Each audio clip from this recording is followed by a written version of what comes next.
on GBH News 89.7. I'm Investigations and Impact editor Paul Singer, and you and I are listening to 89.7 WGBH HD1 Boston, online at gbhnews.org. GBH News with NPR. What matters to you? Since President Biden announced he's ending his re-election bid. Harris rallied with staffers in Wilmington, Delaware on Monday at campaign headquarters. She drew contrast between herself and former President Trump, highlighting her history as a prosecutor and the crimes Trump has been convicted of. Harris is likely to take a similar message on the road to voters in Wisconsin, a critical swing state and one that she called home for a time as a child. The trip comes right as Harris has gained enough support from Democratic delegates to become the party's presidential nominee, according to the Associated Press. Deepa Shivaram, NPR News. The U.S. Army has released a report on a mass shooting in Maine last October that killed 18 people. The shooter, Robert Card, was an Army reservist. He died by suicide. Card had been released from a psychiatric hospital almost 3 months before the shooting, despite expressing delusional and paranoid behavior. The report says 3 reserve officers have been disciplined for dereliction of duty. Israeli Prime Minister Benjamin Netanyahu is in Washington for a 3-day visit. He's scheduled to meet President Biden and Vice President Harris this week. He'll also address a joint meeting of Congress tomorrow. Not all lawmakers say they'll plan to attend, and Washington, D.C. police are preparing for many protesters around the U.S. Capitol. House Republicans want answers about last week's global tech outage that grounded flights and knocked banks and hospitals offline. They want the head of the CrowdStrike cybersecurity firm to be in touch with them by tomorrow. NPR's Giles Snyder has more. Republican leaders on the House Homeland Security Committee have written a letter to CrowdStrike CEO George Kurtz saying they appreciate the company's response to the global outage, but that the magnitude of what happened cannot be ignored. They're asking him to schedule a public hearing about the outage, saying Americans deserve to know how it happened and what CrowdStrike is doing to minimize the chances of it happening again. CrowdStrike says the failure was not caused by a cyber attack, but a faulty software update that took down millions of computers running Microsoft Windows. The outage appeared to have been largely resolved over the weekend. A CrowdStrike spokesman says the company is in contact with relevant congressional committees. Giles Snyder, NPR News. You're listening to NPR. Good morning. With the latest from the GBH Newsroom, I'm Henry Santoro.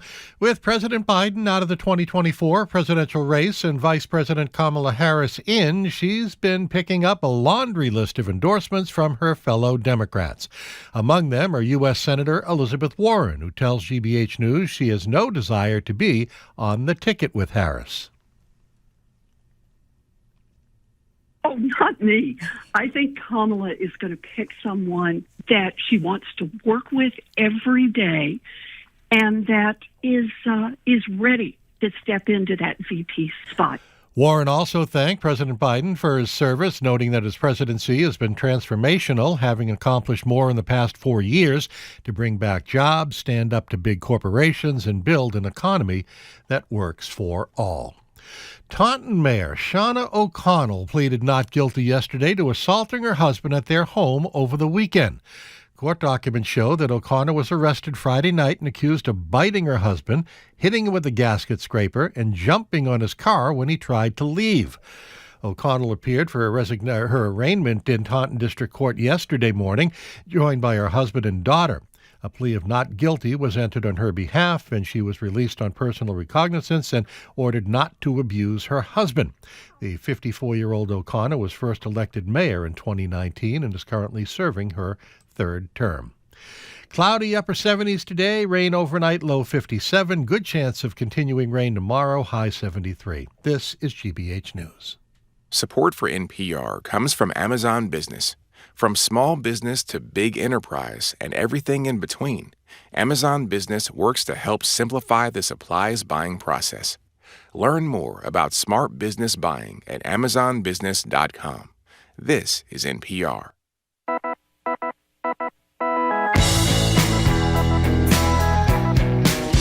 Marjorie Egan. You are listening to Boston Public Radio, live from the Boston Public Library. A legendary philanthropist, power broker, supporter of Catholic education, and frequent guest of this show, Jack Connors, has died. We're going to talk about it a little bit later with Shirley Young. Jim Browdy has a day off. Andrea Cabral is in for Jim. Andrea, thank you very much for joining us. Thank you very much, Marjorie. The reason I was chuckling a little bit just before you did the intro was, you always dance a little bit. I dance. When the opening song comes on. That's you do. right. And it's very You know why? Because I've seen all Kamala Harris's videos, and now I'm really psyched to, try to get some of her first steps in my repertoire. But anyways. It's great to be back with you. Thank you. I'm happy to be here all week. Thank you very much. And thank you for my little present this morning. You're very welcome. It was a lovely gift for us women of a certain age. You know what I'm saying, Andrea? Okay. Vice President Kamala Harris garnered a tidal wave of support over the past 24 hours, amassing enough delegates to become the nominee of the Democratic National Convention next month and raising more than $100 million in the process. Some have got that number even higher than $100 million. Democrats are coalescing around her as a candidate for president as Republicans are trying to push a talking point that this is even more election interference, robbing millions of their primary vote for Biden. But Harris, who was on the ticket already when those people voted, has the infrastructure behind her. We talked yesterday, prolific Democratic fundraiser Alan Solomon, who made clear she has the Biden campaign war chest at her disposal. I should say the Biden-Harris campaign war chest at her disposal. And Democrats are making the bet that Biden did what was right for democracy and paved the way for a stronger candidate. So we're going to open the lines to you to ask you about that. Do you agree that this is the way it should have been, with people coalescing around Kamala Harris so fast? Are you all in on Kamala Harris for president, buoyed by the prospect of our first female, our first woman of color to lead this nation? Or do you think we should have gone more the route of the CNN town hall, open convention, more of a competitive race among other candidates who haven't yet said they want to run against her, but there's a lot of talk that that's what we should be doing, at least in some circles. So the number is 877-301-8970. The lines are open. We want to get your thoughts about the presumptive Democratic nominee, Kamala Harris, former prosecutor, senator, who spent the past 4 years as VP championing reproductive rights. Do you want to see her jump through a few more hoops in order to formally seal this nomination, or not? I know you have very strong feelings about this, Andrea, so lay them on us. Well, I have very strong feelings about using the word coronation, which, conjures up the monarchy and things like that. Queen Elizabeth? Yeah. That is not at all, in my view, what this is.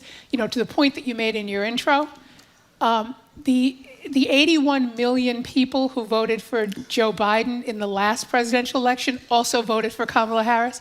All of the people who have voted in the primary for Joe Biden have also already voted for Kamala Harris. So this is not a situation where a president steps away and names someone who has not been a duly elected vice president and endorses that person. So I sort of push back on the notion of coronation because it's the kind of talking point that certain people will jump onto without any real scrutiny about whether or not it actually is a coronation. What you have here, as far as I can see, are people, a lot of people who are potential candidates themselves saying, I'm not interested in running for president. That doesn't have anything to do with Kamala Harris. They're making their choice, right? So they're stating what their choice is. You also have delegates who are saying, we're behind her. No one came out and said, Joe Biden did not say, I'm dropping out of the race, I'm endorsing Kamala Harris, and I will not release my delegates to anyone but her. Right. That did not happen. So if we can get away from this notion of a coronation, and we look at the fact that we only have 4 months, and that people are mindful of that and are therefore voluntarily expressing their concern for her, both financially, with this amazing amount of fundraising, and in terms of their political support, then we shouldn't be talking about a coronation. I have no problem talking about the process as it is versus a different process. I object to calling it a coronation because I think it's distinctly different from that. And I mean, the town hall thing was something we heard from James Carville, who was an advisor to Bill Clinton many years ago, and he had this vision of the different candidates, whoever they're going to be, Newsom or Gretchen Whitmer, who said, again, she's no interest in running, Pete Buttigieg, those people getting up there and giving their spiel, and that he's argued that might give her an opportunity to really hone her skills a little bit more. But, it's interesting how there seems to be, I like Ezra Klein's podcast, and I like his column because he's a very smart guy, a little nerdy guy, but he's a very smart guy. He's talking about what many people have said about Kamala Harris, that the candidate who ran back in 2020 is not the woman we've seen emerge as the champion of reproductive rights since Roe went down. She's really come into her own. She's changed a lot. So I don't know what the right thing is. I'm not a fan of President Trump. My feeling is whatever we can do to beat President Trump, because I'm very concerned about him and his wacky sidekick, J.D. Vance. But we'll open the lines and get people's perspective. Let's start with Darren in Boston. What do you think, Darren? Hi, Darren. Hi. Yeah, I think this is not only a great move, it's really made me proud to be a Democrat again, especially in contrast to the Republican Party, a party that has fallen in line with someone who they know is demonstratively bad, who's a threat to democracy. We saw our president do what was best for the country, put his own personal interests behind, and we've rallied around someone who we think can restore hope in the country. I haven't been this excited in months, and I think that excitement is going to move around the country, especially to swing at independent voters.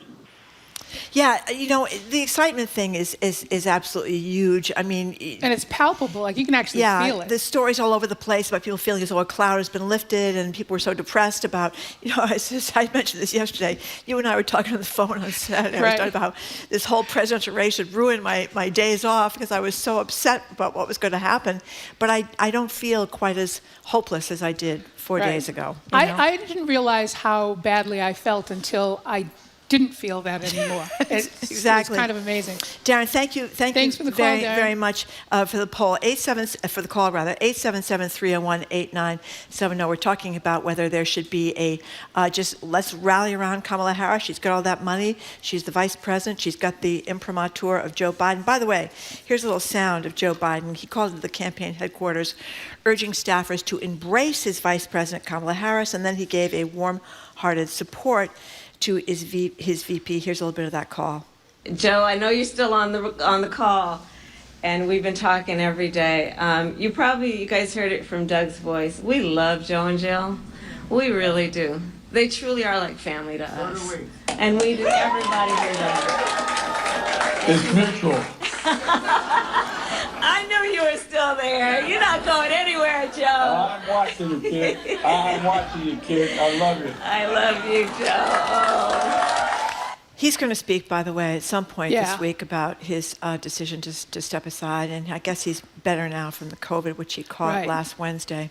Now, I know that there's also sort of a question of whether or not, because they were going to sort of nominate Biden virtually, whether or not that will happen or they'll actually do the convention. So folks may want to weigh in on whether or not, notwithstanding anything else, whether or not the delegates all go to the convention and reiterate what they've all been saying sort of informally or formally up to now.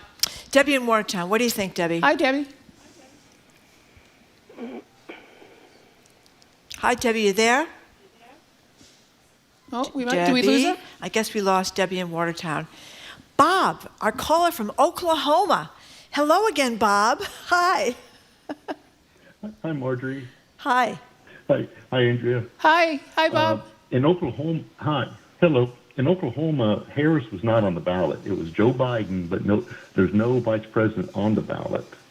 And there was 4 other candidates on the ballot. And in my opinion, the Democrats have everybody, it appears people knew this previous to even the primary, that the president was in some decline, and it was been manipulated so Harris would get on the ballot. So for me, they should take the 4 candidates who are on the ballot and see if they can get enough delegates first at the convention, and if not, then open it up to other candidates. Just for one state? We didn't have a chance to make that decision. Well, no, every state was that way. Harris is not on the ballot. The vice president's not on any ballot in the primary. It's always the president, and then they select him at the convention. And Biden, obviously, Oh my God, he's absolutely Vice President right. Harris. I'm sorry. Thank you, Bob, because I thought, you know what? He's right. You do choose it at the convention. Well, I do think that it's a ticket, though. You do think Right, of it that right. way, And I certainly Bob. have been. I get, but you have a little conspiratorial theory going here, Bob. You think this was a setup? Is that what you think? I question it because, I mean, it went so long that the president was obviously in decline. Back in, I think her report came out in March or April, and it was recorded. That was back in February. I think he had that meeting with the president, so it was known back in February the president was in decline. Yeah, I have a different memory than you, Bob. I remember he came out of the State of the Union address and kind of hit it out of the ballpark, and I think people then thought that, wow, he can ad-lib with the Republicans and go back and forth with people shouting for the audience. But I appreciate the call, and I appreciate your listening out there in Oklahoma.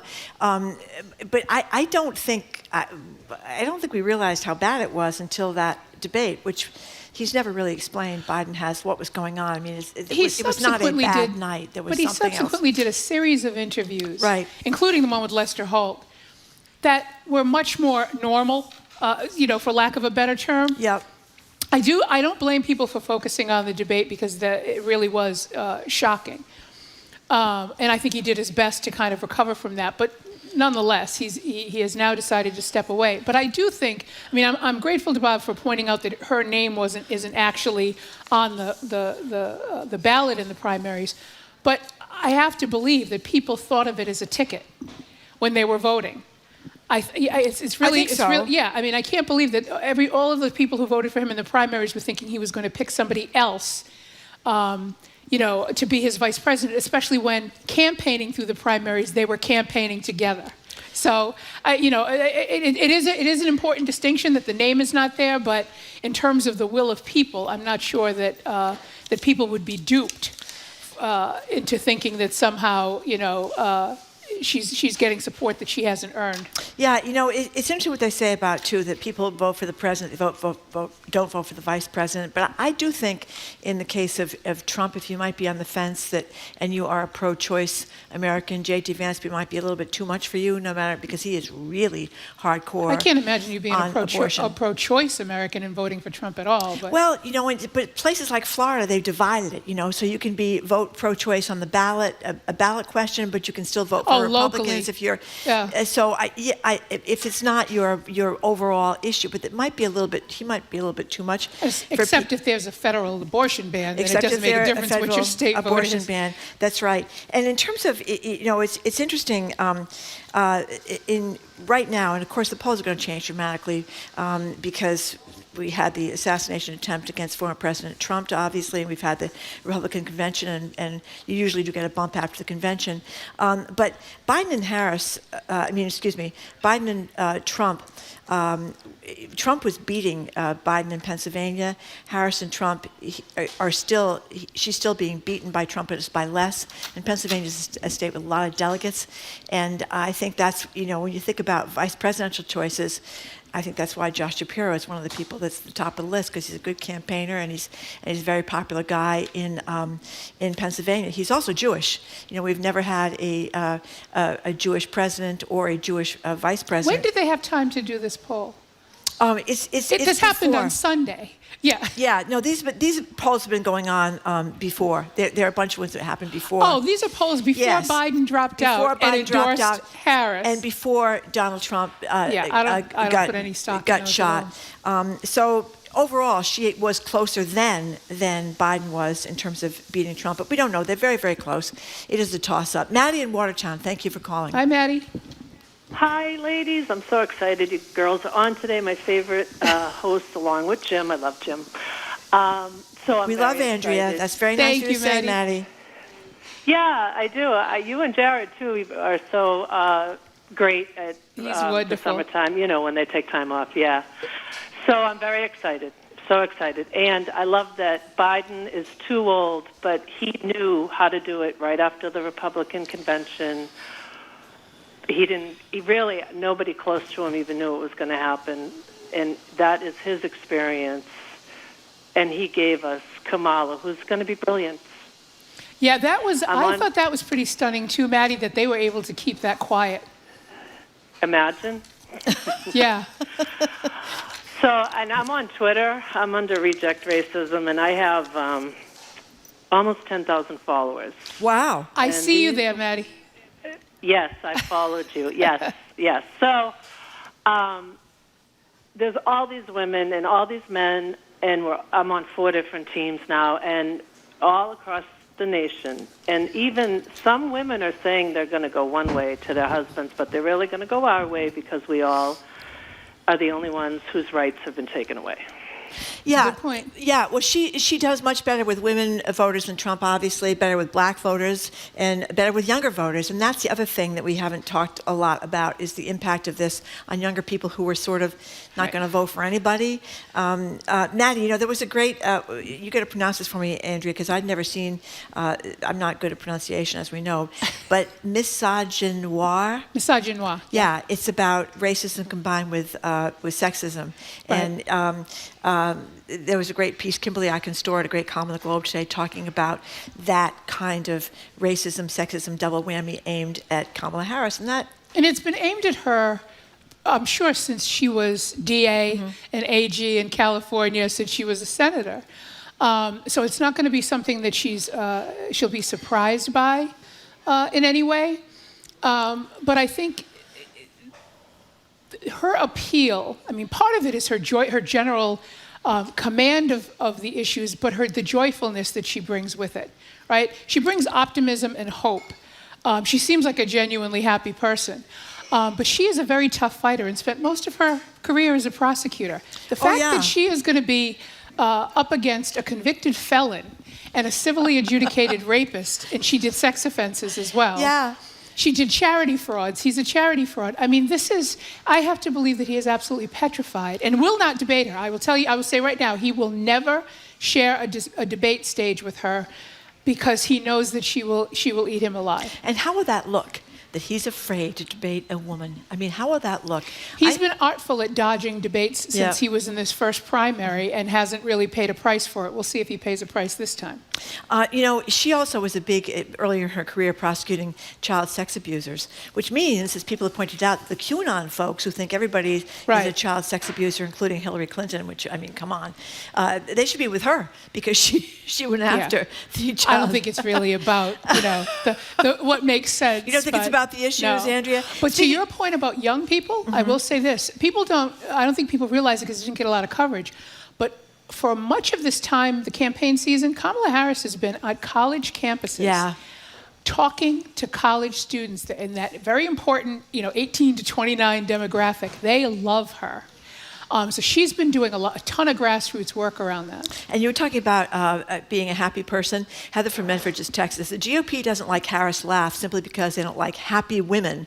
It's highlighted in their opposition ads. And Trump is making a big thing about her laugh. Right. I can relate to that because people make a big thing about my laugh. Marjorie, why are you always laughing? And my answer is, well, I'd rather laugh than cry. Right. That's have you, and I'll ask this to the entire audience, do you ever remember seeing Trump laugh? Not sneer, not snicker, not, evil little sound after making fun of somebody. When have you ever seen him laugh? I don't think I've ever seen him laugh. And that is very telling. And you know what else? He doesn't have a dog. And he doesn't have a dog. He's the first president without a dog. I think that's that. Doesn't like dogs. Calls women dogs. Calls them dumb. Calls people he doesn't like dogs. So, yeah. So let's see what Tammy and Quincy has to say. Hi, Tammy. Hi. Hi there. Hi. Here, I'm going to turn off I have my earbuds on, so I'm going to take those off because I can hear. Okay, that'd be good. Go ahead, Tammy. Hold on. Okay, can you hear me? Yes. Yeah. So I watched her speech yesterday, and she just has grown so much as a politician. She's an amazing person, number one. She has this beautiful light inside her that comes out, and as a politician, I think she just has so much command of what she's talking about, and the way she interacts with people is wonderful. And you don't see that with Trump and Vance. They are always looking like a bunch of sourpusses, and I think she's just so inspirational, and I'm so excited to support her. Tammy, Thanks, thank you. Tammy. Thank you for the call. Staff just came up with sound of Trump going after Kamala Harris laughing. Here's a clip. He was at this Michigan rally. The man who does not laugh attacking Kamala Harris for laughing. Kamala, I call her Laughing Kamala. You ever watch her laugh? She's crazy. You know, you can tell a lot by her laugh. No, she's crazy. She's nuts. She's not as crazy as Nancy Pelosi, crazy Nancy. Always women. He's always calling women crazy. Always women, that's right. The ones that accuse him of sex crimes, the ones that disagree with him, the ones that, he's afraid of, and he's afraid of all women, particularly of women of color. They're all crazy. Well, it's a wonderful thing, I think. It would be a wonderful thing to see him lose to a woman of color. That would make a lot of people's day. And none of them talk about Hannibal Lecter with affection. Bob from Quincy, what do you think? Hi, Bob. I think that... Hi, how are you guys? Fine, thanks. Hi, Bob. Marjorie, I'm yes. so excited. This is my first time. My cousins took piano lessons from your mother. Your cousins, what? Took piano lessons from your mother. Oh, my God. Oh, my God. That's right. My mother was a piano teacher forever and a day. She was a great musician. Wow. You want to tell me your last name? So anyway, no, I shouldn't share it on Okay. the line. All right. Okay. Go ahead. Kamala has the number one criteria you need to successfully run for office, and that is name recognition. Yeah. All these other great possible candidates, Hero, Kelly, we know them, but we don't know them. And she's already been on. Oh, You're Bob, breaking up, Bob. we got a bad connection, Bob. So I got to let you go. And but we that have to makes me break, very too. happy that you had the relative that took piano lessons. I'm glad you from- got a chance to tell you that. Absolutely. We're going to take a quick break. We're talking about Kamala Harris's road to the Democratic nomination and whether you're celebrating or want a more competitive process. The conversation will continue in just a moment. Stick around. You're listening to Boston Public Radio, 89.7 GBH.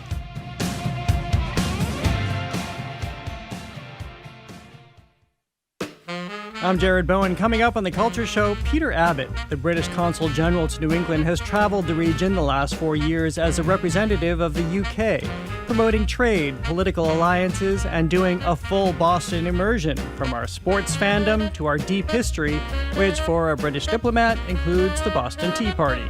He joins us to talk about it all before he leaves the city and his post for London. It's all here on The Culture Show today at 2 on 89.7 GBH.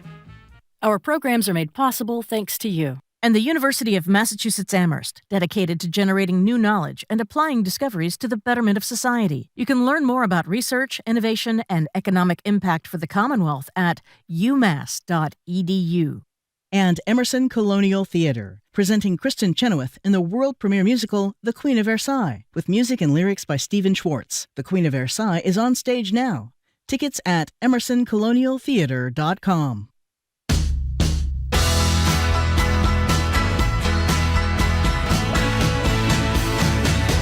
Welcome back to Boston Public Radio, live from the Boston Public Library, streaming at youtube.com/GBH News. Andrea Cabral is in for Jim Browdy. If you're just joining us, we're talking about the rapid rise of Vice President Kamala Harris, who just secured enough Democratic support to win the nomination for president at the DNC next month. And we're asking you by call or text at 877-301-8970 if you are happy with Harris as a candidate. Are you happy with the way this process has borne itself out, without a primary for the vice president to prove herself against possible contenders? You can give us a call or text again. The number is 877-301-8970. Andrea, I want to say there's someone who says they completely agree with Andrea Cabral. The word coronation, whoever coined it, should not be used. It connotes royalty, which is absolutely contrary to what the Founding Fathers have in mind. The term is detrimental and contrary to the democracy we are trying to protect. That might have been your relative calling it. I'm trying to find the text, but thank you, whoever. Yeah. I'm sorry. 11:20. Came in at 11:20. Oh, okay. And now, on the other hand, we have We Need a Competition, says a different texter, and let it be decided at the convention. A recent article in The Atlantic made a solid argument about this. The process must be democratic.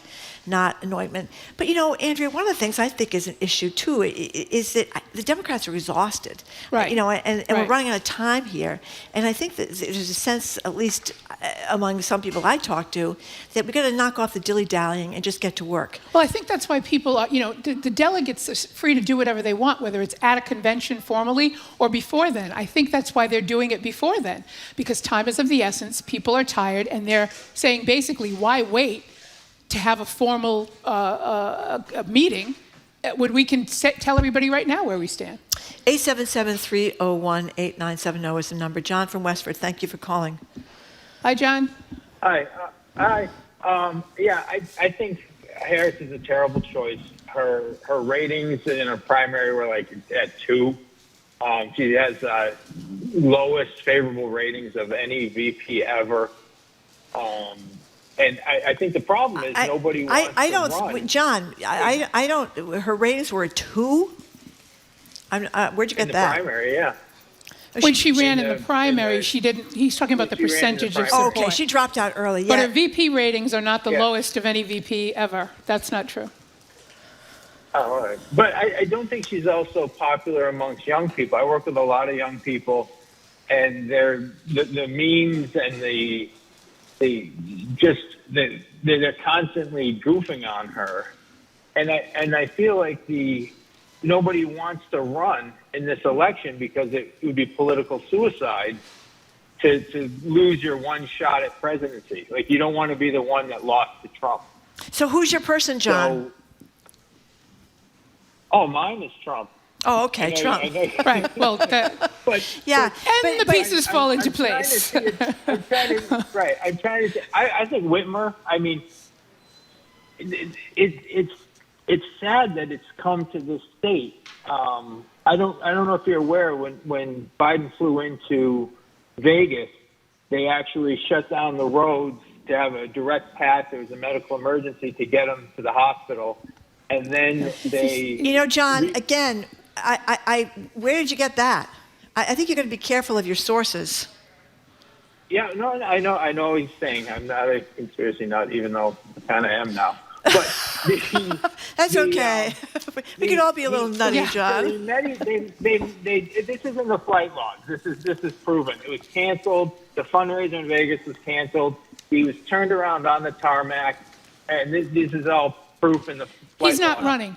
Okay. He's not running, John. Okay. But, John, to get back to what you said about Harris, I mean, again, if you're looking at the polls that were taken in the recent days before the attempted assassination of Trump and before Biden got out, she was beating Biden in some of these swing states, and she was close to him and close to Trump across the country. I mean, a lot of people think she ran a lousy campaign back in 2020, and she did, actually. I thought it was a lousy campaign.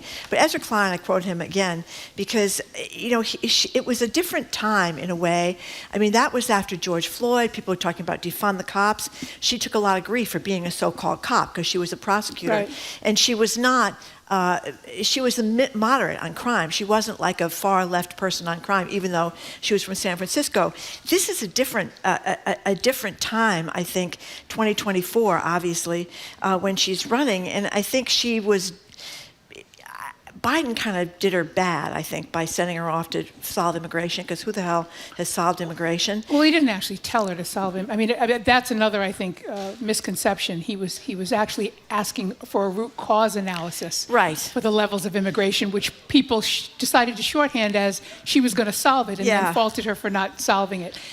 There's just so much of that. But I think we know the root causes of immigration, don't we? I kind of thought he was shunting her off to a difficult task. When he might have given her something that was a little bit more reasonable. But John, thank you for the call, and I'd like to wish you good luck with Trump, but I really can't. Kevin in the car, thank you for calling. Hi, Kevin. How are you? Good. We got about a minute, Kevin. I have to say that I think that Harris can decimate Trump, but I think that everyone's making a mistake. She can't be the prosecutor. At this point, everyone knows what he's done, and it doesn't matter. Everyone's waiting for him to get convicted. She needs to be the adult in the room. He needs to be irrelevant. She needs to sit there and ask him, why did he keep lying? Even affect concern over his sanity. I think that her whole take needs to be, I refuse to brawl, I refuse to battle. I'm merely going to bring the country together and listen to the people who are upset. Even the Trump supporters, I recognize that there's a problem and that you're unhappy. And I want to know why you're unhappy. But I'm not going to even entertain the felon, and I'm not going to brawl and argue with him, because you can't beat a madman. You can't. There's nothing to convince. I really think that she can win simply by being the adult. Well, I appreciate the call, Kevin, and I definitely get where you're coming from. I understand why, the reasoning behind what you're saying. And I have to disagree with you, though. I'm not suggesting that she brawl with him. Hillary Clinton didn't brawl with him. And she'll be mindful of she's not going to get in the mud with Trump. But being the prosecutor doesn't necessarily mean that. And I say that to you as someone who was one for 16 years. I think that she will take a tactic that will satisfy the people, reasonable people who are watching the debate. First of all, he's never going to debate her. So we're not even going to have to worry about her sharing a stage with him. He's too afraid to debate her. But if she did debate him, I think that she would, and I think the Democratic base especially wants to see this in light of the fact that he has so far escaped actual prosecution and a lot of the civil liability in these trials. They do want to see someone hold him accountable, not in a mudslinging way, not screaming and yelling, because they say you never get into a fight with a pig because you get dirty and the pig likes it. She wouldn't do that. But I think that she is a very experienced prosecutor, and I will tell you, there is a way to make your case calmly and with firmness that absolutely destroys your opponent. But I don't think she's going to have that opportunity. But I appreciate the reasoning behind the position that you're taking, and there is a part of me that would like to think that that would work too. Hey, one quick thing, Andrea, before we go to Shirley. I'm getting deluged people complaining I dissed Joe Lieberman by not pointing out that he was a previous Jewish candidate for vice president, but they didn't win. I mean, I suppose you could say, some people would say that actually Gore did win over Biden, but he didn't win, so we've never had one actually in office. We have had, obviously, Joe Lieberman was a Jewish guy back when he ran with Al Gore. Apologies to Joe Lieberman for leaving him out. No, I didn't leave him out. He didn't win. Oh. I was saying we never had a VP. Oh, so I thought you were complaining VP that you didn't mention president it. that has won. Oh, okay. Okay. All right. Okay. Well, thanks. That's all the time we've got. I have a feeling that this is not the last time we're going to have this discussion. Thanks to everybody who called in and texted. After a quick break, we're going to talk with Boston Globe business columnist Shirley Leung. It's in Public Radio 89.7 GBH.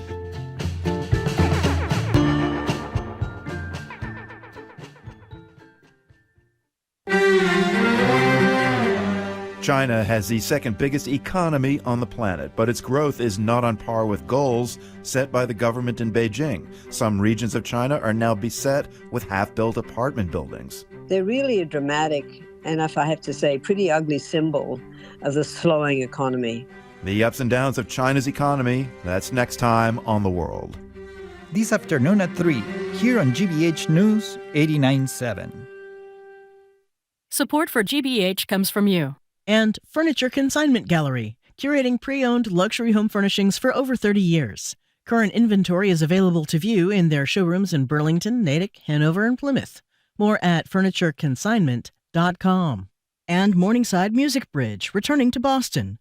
The summer program shines a spotlight on young classical musicians from around the world, with concerts now through August 2nd at New England Conservatory. mmb.international.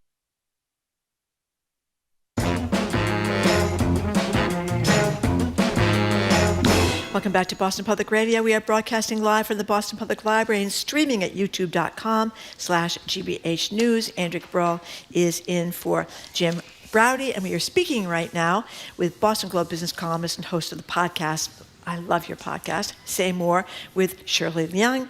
That, of course, would be Shirley Leung from the Globe. Hello, Shirley. Hi, Shirley. Thanks, Marjorie. Hi. And Hi, Andrea. I have to say, the Say More podcast slays. It really good. does. It really does. Yeah, amazing guests. Excellent. Right from the beginning. It just turned 1 this week. Congratulations. Congratulations. Thank you. We got sad news this morning that Jack Connors died at age 82. He has got to be... I don't even know if there's a category to put him in terms of his philanthropy. He's like in a pantheon. Yes. In terms of his philanthropy, in just basic goodness and decency. Never walked through a door that he closed behind him and didn't let anybody else in. Opened lots of doors for lots of people. I will say he's a BC alum, just like I am. Talk to us a little bit about the Jack Connors that you know and those close to you know. Yeah, so Jack Connors is, it's really an end of an era in Boston. He founded an ad agency called Hill Holiday, and he, for a long time, was kind of the ad man in town. Oh, yeah. You know, before Mad Men, right? That's right. Or he was in that era. That era, right. exactly. Yeah. And so he made his money in the advertising world, and he had all the big accounts in town. But he also... And then I got to know him in kind of, you know, after he really retired and left Hill Holiday, and really through his philanthropy. I mean, his biggest legacy is Camp Harborview, right. You know, where he started when Mayor Menino was still around. They wanted to do something for all the kids in Boston who, you know, couldn't afford to do summer camp. And so he got to, I think, is it Long Island? Which are the islands? Yeah, one of those islands. One of the islands. Right. You know, back when there was a bridge, they would bus the kids for the summer for free. They would go there, spend weeks on the water, and a place for them to go.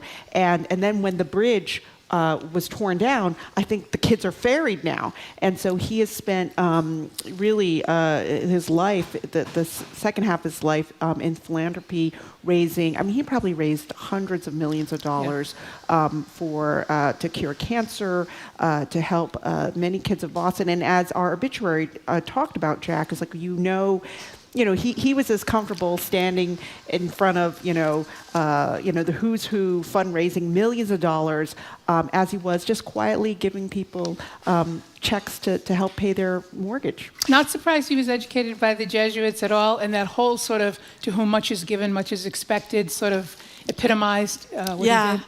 Well, and he, in honor of his late mother who died when he was young, he opened that wing where my daughter actually just had a baby at the Brigham in the Mary Horgan Connors wing for women's health. It's great. I got two quick stories about Jack Connors. He was one of the first. Remember when the whole sex scandal started in Boston, and a lot of the politicians, Ted Kennedy, Billy Bulger. Oh no! You mean the Catholic priest? Catholic priest. Yeah. Yes, oh no! yes. These are they were not taking. They were denying that this was actually happening. Jack Connors was one of the first people, and he's a Catholic, that came out and wrote an essay that was excoriating the church and its cover-up of this whole thing. And he used to go to the church I've gone to for years, St. Ignatius up in Chestnut Hill, and he would sometimes give out communion, and he'd take the host, he'd go, "Body of Christ," slap you on the shoulder, say, "Great to see you, Marjorie." "Body of Christ, great to see you, Susie." He would slap people on the shoulder after he gave out communion. And he one time invited me to his office, and I knew it was in the Hancock Tower. And I didn't realize where it was in the Hancock Tower. They told me floor, whatever it was. And remember there used to be an observatory before 9/11 on the top of the Hancock Tower? And I didn't realize, I get out of the elevator, and that's where his office was, with this panoramic view of everything. You could see in the city. Boston. It was like la la la. Yeah. But he was a great guy, came from humble roots, and I think a charming, charismatic, funny, and many times guest on the show, which we were very grateful for. And towards the end, I think he moved out of... he did move out. And moved to Newbury Street, where I think his firm originally started in Newbury Street. Yeah. So it's a real end of the era. I remember I've had lunch with Jack. We used to we've eaten at Davio's, but one of his favorite haunts is Sullivan's on Castle Island. Hot dogs and fries at Sullivan's. So he loved to do that as well. Yeah. And so, during the later times, I think he split his time in Florida, during the winter. Yeah, I think he had a place on the Cape, too. Yeah, on the Cape. I didn't see as much of him in his later years.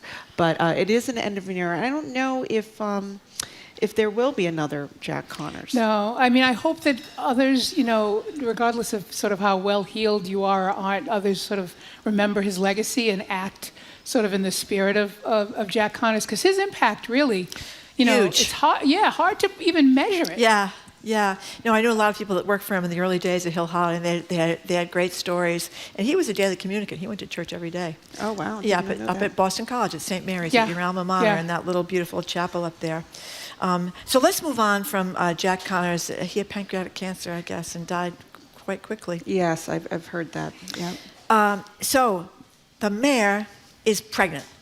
We're going to talk about this from death to birth later right? in the show. Michelle Wu is having her third baby, and you have some thoughts on this. Well, first of all, it was congratulations to the mayor. Mm-hmm. It was a surprise, actually. I didn't know. I mean, you see her once a month, right? I know. She's the very, for a pregnant woman, you would never guess she was a pregnant woman. That's for sure. She already has 2 young boys already, and I believe I 9 and 7, I think. Yeah, 9 and 9, and then one more on the way. January 2025. A girl. And a girl. And what was, this was front page news in Boston. I don't think we've never. Well, first of all, we've never had. That was surprising. Yeah. We've never had a woman. She's the second woman mayor. But I guess the first time that a sitting mayor who's giving birth as well. And the one thing that elected, right? Not interim. Yeah. But the one she could give birth right in City Hall there. If things happen quickly, you never know. You know what I mean? Or go to the firefighters on the way to the hospital or something like that. Really, Marjorie's planning way in the future for this, this pregnancy. So it is. So one of the things that struck me about the interview with the Globe was that she said She said, first of all, it's not going to affect my re-election plans. I am going to run for a 3rd term because 2025 is the year that she would be running for re-election. Right. And she said. I thought was interesting. She said, I'm not going to take maternity leave. And she's going to go back to work after giving birth. And I was thinking, she was someone who I believe championed 6 weeks paid leave, for city workers. So I was surprised that she decided that already because she is a role model for so many working women. And my hope is that if she could take some time off, maternity leave, if she wanted to and if she needed to. And so I was surprised that she made that decision right away. The story kind of, I had lots of different reactions to it. Until I spoke to you, I was sort of feeling like putting that the mayor is pregnant on the front page above the fold seems a bit much to me. Like, why is that news? Women have been getting pregnant far longer than newspapers have been in existence. You should be used to it by now. But then in speaking to you and we're talking about, well, in terms of getting ahead of a story, number one, being the one to break it is important, and also not taking control over it and tamping down speculation as to whether or not it will affect your re-election bid. Yes.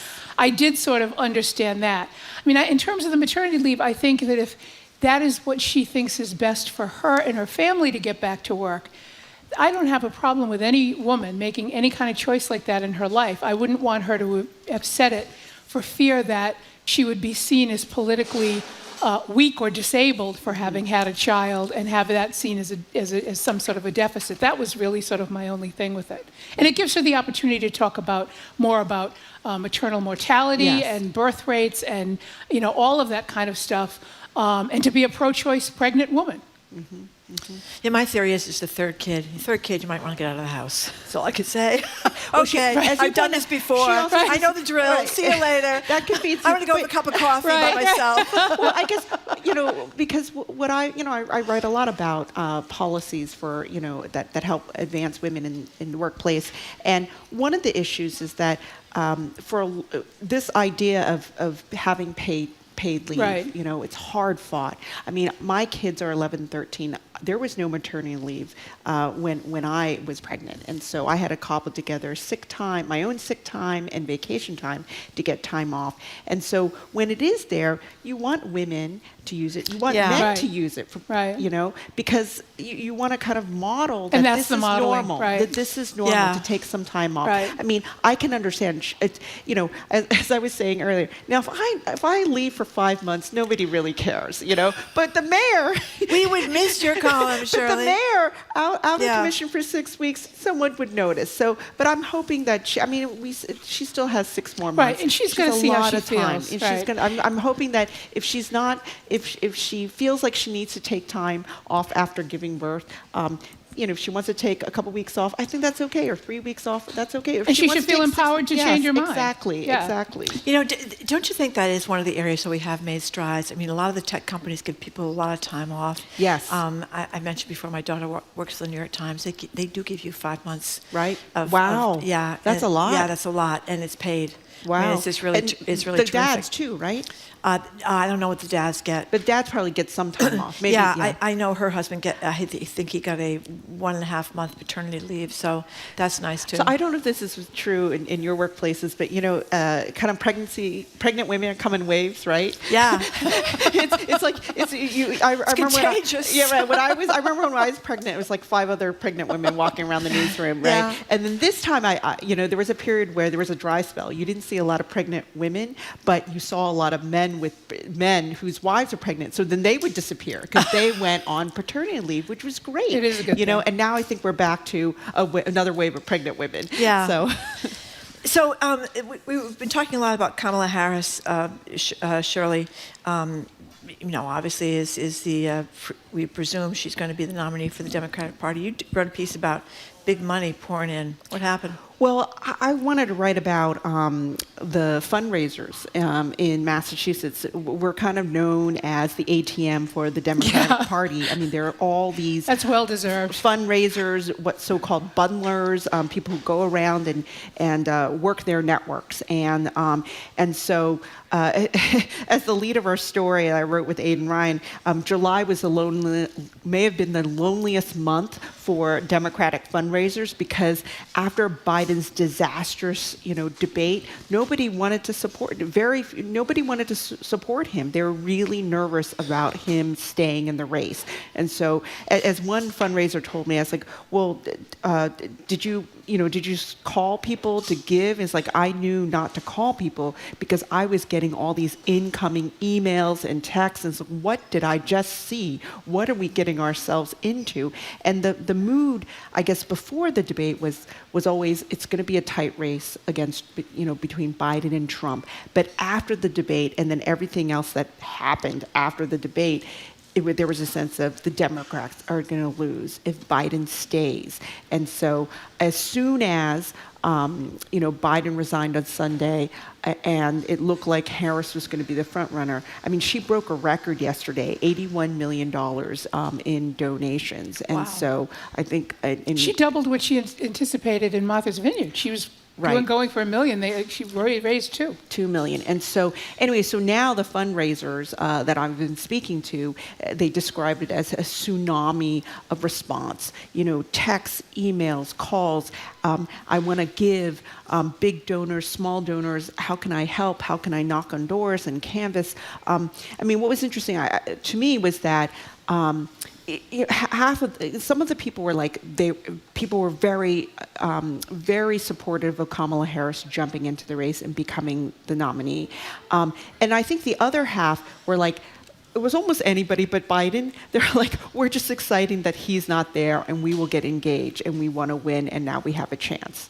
George Clooney we saw on CNN this morning. Just before we came on the air, So I didn't realize Harris, he was such a big deal in the donor world, but apparently he's huge, so I guess that brings a lot of his fellow superstars in Hollywood. I don't know how many of them there are, but I don't know. Yeah, he gave, he wrote that New York Times op-ed, and he talked about he raised does $35 regular million. fundraisers. Yes, $35 million in Hollywood. So he got, that's what made his op-ed so powerful. It's like, I just saw Biden.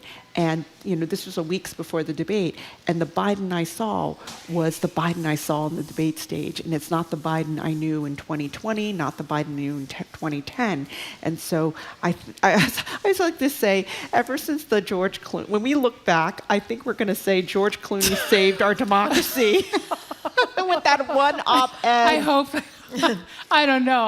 That would be kind of that'd be ironic for a few reasons. It would be. Yeah. I wonder, real quick, what you both think about the Republican notion that they're going to hang Kamala Harris with the idea that she knew and said nothing. Do you think that's going to be at all an effective tact? No. They're an entire party who not only knows that Trump has been in mental decline for a very, very long time. Right. But even if he wasn't, they know all of the terrible things about him as a human being, and they've turned a blind eye to the whole thing.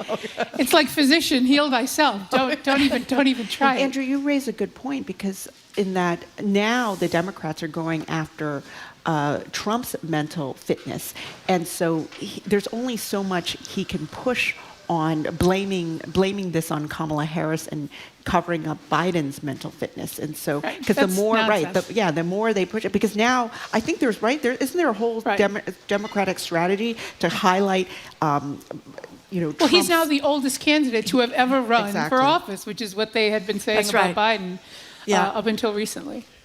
So tell us about this $15 minimum wage for tip workers. Right. So I love that Evelyn Murphy has been part of this, by the way, because I just think she's That's great. A different topip.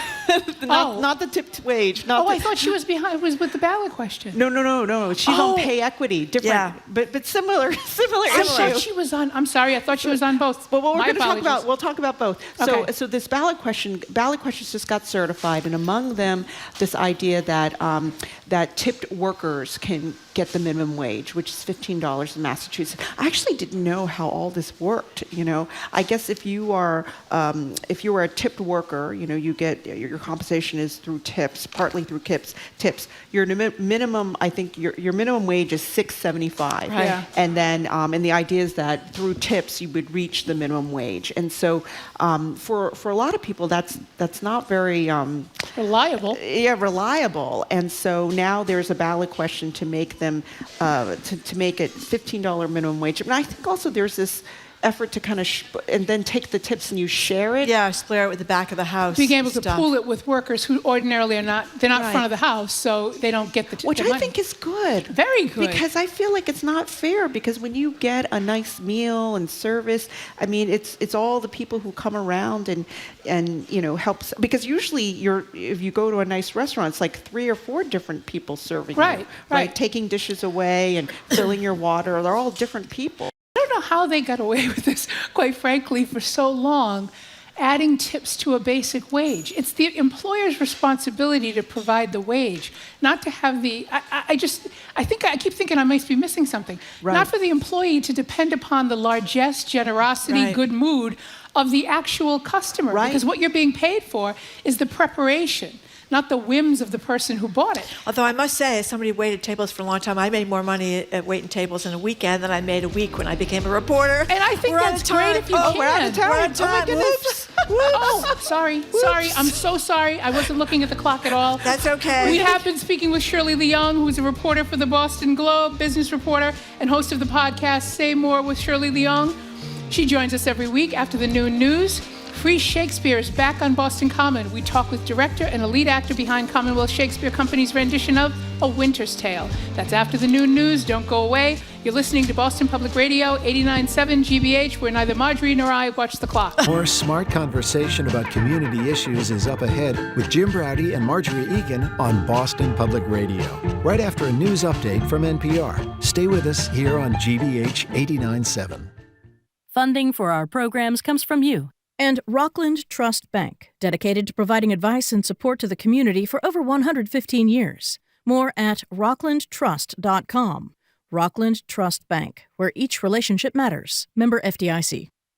Filmed over 34 years, 2 families struggle to survive in a chain. And for Jim Braude. Then it's back to the wild week for Washington. We'll talk about Vice President and presidential candidate Kamala Harris with media maven Sue O'Connell and John King from CNN. But we'll close the show with you. Boston Mayor Michelle Wu just announced that she's pregnant with her 3rd child, making history as the city's first pregnant mayor. Have we finally made enough progress as a society that pregnancy in elected office is a non-issue? Share your thoughts and experiences ahead on Boston Public Radio 89.7 GBH. Before a U.S. House panel. The Secret Service's solemn mission is to protect our nation's leaders. On July 13th, we failed. As a director of the United States Secret Service, I take full responsibility for any security lapse of our agency. During yesterday's hearing, Republican and Democratic lawmakers repeatedly asked for details about the security lapses that allowed a gunman to have a clear line of sight of Trump at a rally in Butler, Pennsylvania. They expressed frustration that Cheadle was light on details. In accepting Cheadle's resignation, President Biden said it takes, quote, honor, courage, and incredible integrity to take full responsibility for an organization tasked with one of the most challenging jobs in public service, end quote. The president says he plans to address the nation tomorrow night about what he intends to accomplish in the remainder of his term now that he's no longer running for re-election. On the social media platform X, formerly Twitter, Biden writes he will deliver remarks from the Oval Office Wednesday, 8 p.m. Eastern. Vice President Kamala Harris has secured enough delegates to win the Democratic nomination. NPR's Tamara Keith reports Harris's fundraising is setting records. The Harris campaign says it raised $100 million in the first day and a half. To put that in perspective, that's more than the Biden campaign raised in the entire month of May. The cash infusion represents fresh energy among grassroots Democrats for Harris. Her campaign says 62% of those donations came from people who hadn't yet given this election year. Another sign of enthusiasm, nearly 60,000 people signed up to be Harris campaign volunteers from Sunday to Monday. Tamara Keith, NPR News. Both the president and vice president are expected to meet with Israeli Prime Minister Benjamin Netanyahu in Washington. NPR's Jackie Northam says the Israeli leader is also scheduled to address the House and Senate. This is Netanyahu's first time out of Israel since the start of the war in Gaza in October, but he'll be greeted in Washington with many of the same divisions and anger over the conflict that he left back home. Netanyahu has been facing increased pressure by the Biden administration to reach a ceasefire deal to end the war. Some relatives of Israeli hostages held in Gaza, as well as Israeli soldiers, are also traveling to Washington to take part in protests over Netanyahu's handling of the war. Police in Washington are preparing for thousands of demonstrators to fill the streets around the Capitol Wednesday ahead of Netanyahu's speech to Congress. Jackie Northam, NPR News. The Dow Jones Industrial Average is up more than 100 points at 40,521. From Washington, this is NPR News. Good afternoon. With the latest from the GBH Newsroom, I'm Henry Santoro. Congresswoman Ayanna Pressley adding her voice to the chorus of Massachusetts delegation members backing Kamala Harris for president. Pressley tells GBH News she's confident that Harris can come out on top this November. I feel confident in her abilities. She's poised. She is prepared. She is qualified.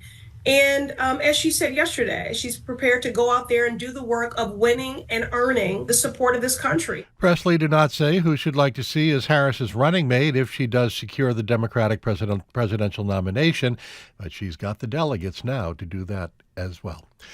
Bids were due a week ago, and there's still no word on buyers for Steward Hospitals. The Globe reports that Steward, which filed for bankruptcy on May 6th, is selling about 30 hospitals nationally to pay off its creditors and pay down its debt.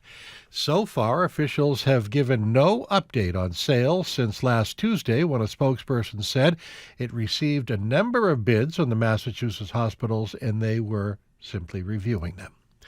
In sports, Red Sox play Game 2 of their 3-game series with the Rockies in Colorado tonight, 3 days and counting until the official start of the Paris 2024 Olympics. In the forecast this Tuesday, cloudy, upper 70s today, rain overnight, low 57, good chance of rain continuing into tomorrow, high 73. And then we may even see some more rain in low 80s on Thursday. It is 76 degrees in Boston. This is GBH News. Support for NPR comes from NPR stations. Other contributors include Fisher Investments. Fisher is committed to helping clients stay on track to reach their financial goals and enjoy a comfortable retirement. FisherInvestments.com. Investing in securities involves the risk of loss.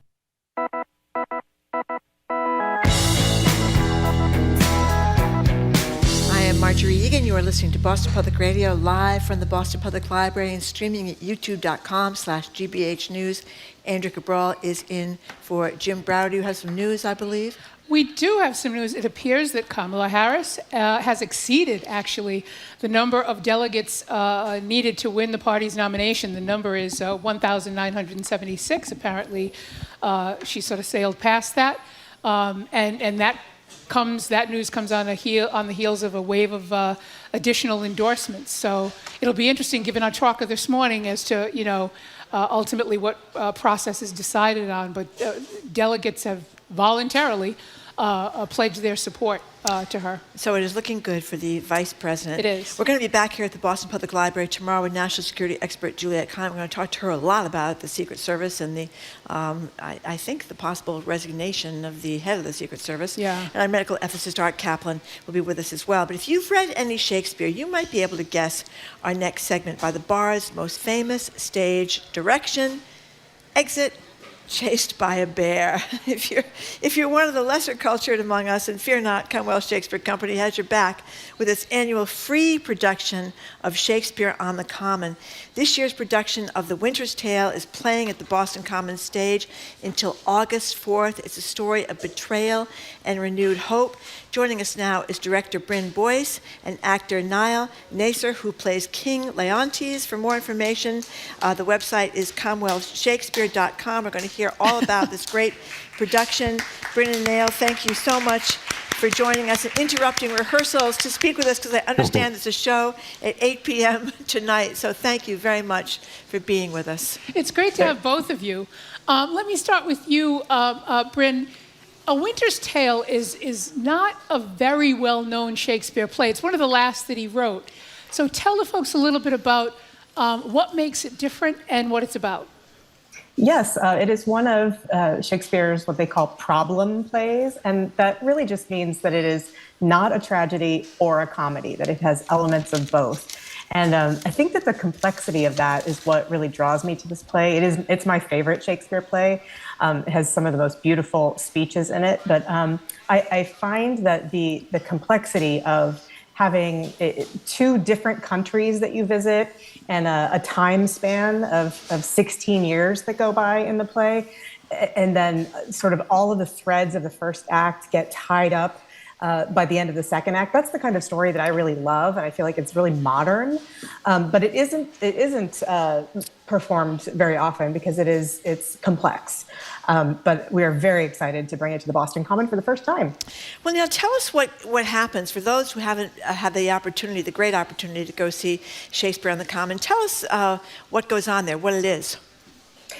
Shakespeare on the Common is a free Shakespeare play that we put up are you talking about, I think you're talking about the actual Common? Yeah, the actual part of it. Okay, great. What is like if people go down there to see a Shakespeare production on the Common? Great. What's it like? It's really great. So you can bring a picnic, or you can bring chairs, short or tall. You can bring blankets, and literally there's no need to buy a ticket. You just come one, come all. It is really, truly a gift to Boston every year. So this is our 28th season, and we do have things like Friends chairs, which are for donations, but we ask for to help put on this free piece, and so that's way up front. But then everything else in the Common is visible from a blanket or your own lawn chair that you bring. It's really great. So tell us a little bit about the staging of this. I mean, I have a few questions I want to ask around this, but this is both a tragedy and a comedy, which is very unusual for Shakespeare. And what was the impact of that on the way you staged it in terms of tone and I can't think of the word, the scenery, really, the set design? That's a great question. So I've been working with this incredible scenic designer, James J. Fenton, an old friend of mine. And the big problem of putting this play on is having the two different places and the two different tones. Places are Sicilia and Bohemia. And they are, in my opinion, diametrically opposed in terms of their feel. So Jay has created a really great scenic design that kind of feels like a canvas for us. So in the first act, I feel like Sicilia is sort of a brutalist design society. And then in the second act, we move to Bohemia, where it's like color and punchy, like almost like a rave or Coachella happens, with just some really clever uses of light and texture. And just what might happen if you take a brutalist society and transform it to something that has a lot of active life. We're talking Pretty with cool. We're talking with Bryn Boyce and Neil Nasser, who plays King Leontes in Shakespeare's production of Winter's Tale. I should say Commonwealth Shakespeare, because it's going to be produced on the Boston Common, and you can go for free, as Bryn just said. Neil, can you hear me? Yes. Okay. Tell us about the King. He gives us an idea of the central character in this play. I guess he is the central character, isn't he? Or he's certainly one of them. Tell us about the King. Well, so he is. He suffers a very serious bout of jealousy. He believes that his wife, the Queen, is having an affair with his best and oldest friend, the King of Bohemia, Polixenes, and that the child that she's expecting is not his. So it sort of sets him on this course of destruction. His jealousy overtakes his reasoning, and nothing can take him away from this belief. He is 100% convinced that what he's imagining is real. It's a devastating consequence, and the play gives this sort of like mini tragedy for the first half. And then we have, not to spoil too much about it, but then we have a chance at redemption. We have a chance at forgiveness. We have a chance at things that don't usually happen in Shakespeare tragedies. Once it's over, it's over. And here it's what might happen if there was more afterwards. Well, you talk about a mini tragedy. I mean, his poor kids don't do too well either in this mini tragedy that starts. The wife goes off to prison, right? And they take the baby, and the baby winds up someplace else, and the other. He puts her on trial. He's the one who puts her on trial. Yeah. He puts her on trial. He has the baby banished, abandoned in the wilds. Yes, I mean it's not good. It's not good. Not light. It's fascinating. It's intense. I will say it's funny because from the inside, for me, in playing this, in order to sort of wrap my mind around these horrific deeds, I have to remind myself that he believes that she's planning to kill him. And this is what happens when you're treasonous. That's right. There's a plot against his life. There's a plot against the crown. And so he behaves the way he thinks he should. And if this were real, then then you can sort of understand it, but it's not. One of the things that fascinates me is that he's like, it does remind you of Othello, but he's his own Iago. So usually Shakespeare will create a character to whisper in the protagonist's ear and sort of be the villain. This is all just him. And so as I'm looking at your resume, which is amazing, you've got an unbelievable acting resume. He got his BA right here at Suffolk University. I love that. But he's also trained in Paris. I'm thinking, how does this role stretch you? Because when I look at everything that you've done, what was it that appealed to you about this role, and how did you think it would stretch you? I think to me, what's really interesting is that he gets very ugly. The things he does are very ugly, but he is torn apart by that. He wishes, in my mind, he would love to be wrong. He would love to be wrong. He would love for all this to be a mistake. But you can't pretend something real is not real. I don't know. So for me, it's sort of what's the stretch is the size of his jealousy, trying to understand what pushes somebody that far. And also doing all of this on the Boston Common, which is always a stretch because it's such a vast, you have so many people there. There's all these wonderful elements that go into the production that you can't plan for. Like we have a scene where there's lightning, and the other night there was lightning during that scene. Somebody says it's time for this, and then the clock chimes, and you can hear that. So there's all these things that keep you on your toes constantly, and that's a stretch for me as well. Well, that's one of the things that to me is amazing about doing Shakespeare on the Common, as Commonwealth Shakespeare does, Bryn, because you do, as Neil just said, have to worry about lightning, and you have to worry about heat, and you have to worry about rain, you have to worry about all these things. So it must be kind of down to the wire when you put on a performance. It does feel like that sometimes. It really is like right there in the community. So not only are we dealing with the elements sometimes, but we're also, people walking by that just want to like scream in the middle of your scene or whatever, you know, people, it is very much a public art. But it's also great because you can really feel that the audience is with you. Yeah. Because they're not afraid to be vocal, not afraid to laugh, not afraid to gasp. This is a very gasp-inducing play, and so being able to hear 5,000 people or something like gasping when Leontes says she's going to prison, it really is, it like gives you goosebumps. So it's that public art element of it, we really have to. It's a blessing.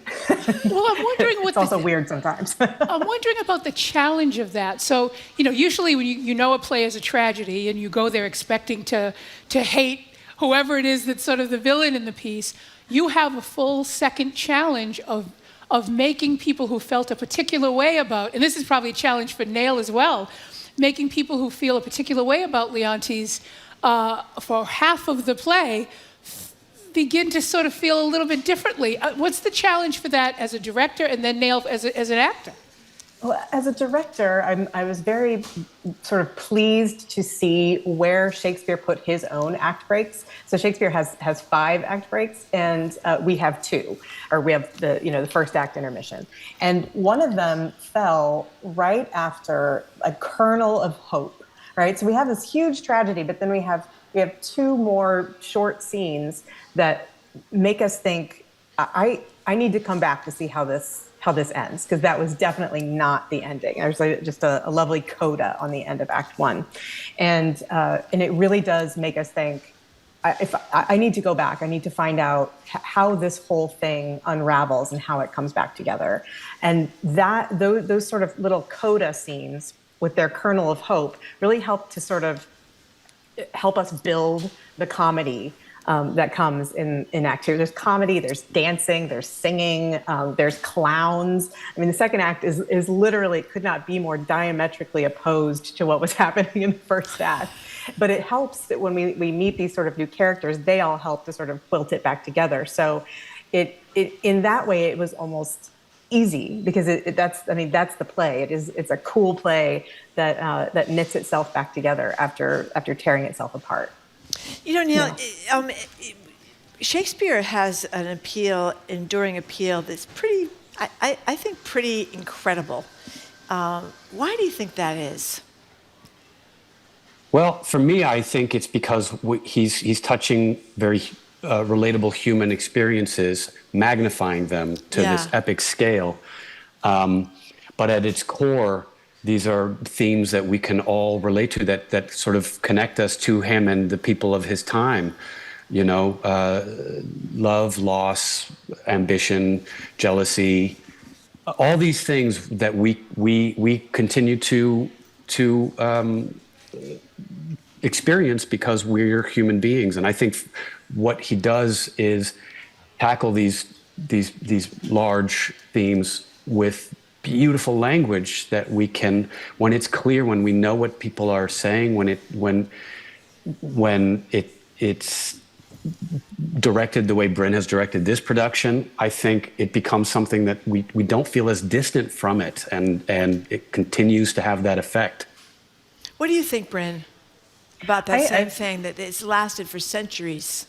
It is the sort of universal themes are like, you can do anything with them. Shakespeare, to me, the reason I love his work so much is that it's now a canvas. I say often it's kind of irreverent, but like, he's been dead a long time. We can kind of do what we want with these things. He's not going to be upset. And so, like, really being able to use it almost like it's a blank canvas with amazing words and language and characters and situations, and then we can sort of put our feelings on that and draw out modern ideas. So, like, one of the things that we, for example, talk about a lot in The Winter's Tale is that Leontes has taken his feelings for facts. And that is a very modern, that's like a... Yes, that is happening with alarming frequency. Wow, that is a very good point. Yeah, it's very modern. I had a professor once say, Shakespeare will always be considered different because he wrote for actors. He wrote as a playwright, but there is this element of understanding how to challenge the actor in the writing. He's not just writing as a writer, he's writing for how it'll be performed. And I'm wondering if Nail, if you feel that when you read his plays, and Bryn, if you think that if when you're directing them. Oh, for sure. For sure. I mean, you're given this incredible language that is active and propulsive, and all the information that you need is right there. So it's crafted with love, and it's lovely to get to play, for sure. And I really do believe that these plays were written to be performed, not to just be read. Yeah. They weren't published before he died. They were published after he died. So he really wanted them to be seen. And I feel like The Winter's Tale is one that really begs to be performed and to be seen versus read on the page. I think it is one of the harder reads, but I think it's an easy watch. So, Bryn, when people do get to the Common, I forget if you have some chairs there for people, or if you have to bring your own chair. Tell us about the layout, what you need to know if you're going to see the performance between now and August 4th. Absolutely. So you can bring your own chairs, but we also rent chairs. If you go to CommShakes, it's COMMShakes.org, that is our website, and you can rent chairs for $10, or you can bring your own. You can bring a blanket, or you can purchase one of our what's called Friends seats, and those are donation-based seats, and those are right at the front, and you don't have to come early and sort of save your seat. A lot of people come early with a picnic so that they can get the very best seats, but you can also come right at 8. There's a lot of grass there. There's a lot of places to sit. So it really sort of depends on the sort of planning that you want to do. But yes, we do rent seats, and that's right on our website. And it's the weather is a little iffy today. So how do people, do you go down to the wire, like I said before, or what do you? We do. You do. We actually have a meteorologist that is sort of in our production manager's speed dial for the whole summer. And we will, as long as it's not lightning, we will perform in light rain. So bring your umbrellas, it'll still happen. But if there's lightning, we will pause the show. And if it goes away, literally the meteorologist can say, the lightning will be gone in 4 minutes. We will pause the show for 4 minutes. We'll go inside. We'll tell people to seek shelter, and then we come back and we keep going. Wow. So really, we have minute-to-minute forecasting, and a lot of times, actually all the time, we put that on our website on the front page. So you just go to commshakes.org, and it'll show you if there's something that's a rain out, like if it's a heavy rain for the 3 hours predicted, then we will cancel the show, but we will strive to have a show every night. Well, we've only got a couple of minutes, but tell us a little bit about who plays Hermione, the unfortunate Hermione, a woman who is trying to defend herself against her husband's imagination, and some of the other characters in the play. What can we expect? We have an amazing array. Like, my favorite actors in Boston are in this cast. It's really great. So Hermione is played by the wonderful Mariana Basham, who is an award-winning actress, and she's fantastic. And Polixenes is played by Omar Robinson. He's the king of Bohemia. And then we have amazing actors like Bob Walsh and Richard Snee, and Paula Plum plays Paulina, one of my favorite characters in all of Shakespeare, Paulina. And then we have Ryan Winkles, Joshua Olumide, Nettie Chickering. It is just a cast of absolutely amazing Boston and New England-based actors. So Tony Estrella from the GAM Theater down in Providence is Camillo. I just could go on. They're fantastic. This sounds like a great free night out. It's one of the neatest things I've ever done, is go down there, just sit there in a blanket, and I guess you're not supposed to bring liquor, but some people sneak a little wine in. As long as you're like little wine, little cheese. I mean, it's just a wonderful thing to do for free, and there's not that much you can do for free. So I hope you have a wonderful production, and thank you both so much for joining us. It's been wonderful to talk to you both. Absolutely. Thanks for having us. Thank you. Good luck. Break a leg. I'm sorry. I shouldn't have said good luck. Break a leg. I'm so sorry. We've been speaking with director Bryn Boyce and Nail Nasser. who plays King Leontes in tonight's performance, and many nights after this, I assume, Commonwealth's Shakespeare's production of The Winter's Tale. Their show runs through August 4th, and it's free to the public. For more information about the shows, go to comshakes.org. That's COMM, capital SHAKES.org. Up next, a frontline documentary that the New York Times calls a knockout. It's called Two American Families. We're going to speak with the filmmakers next. You're listening to Boston Public Radio, 89.7 GBH.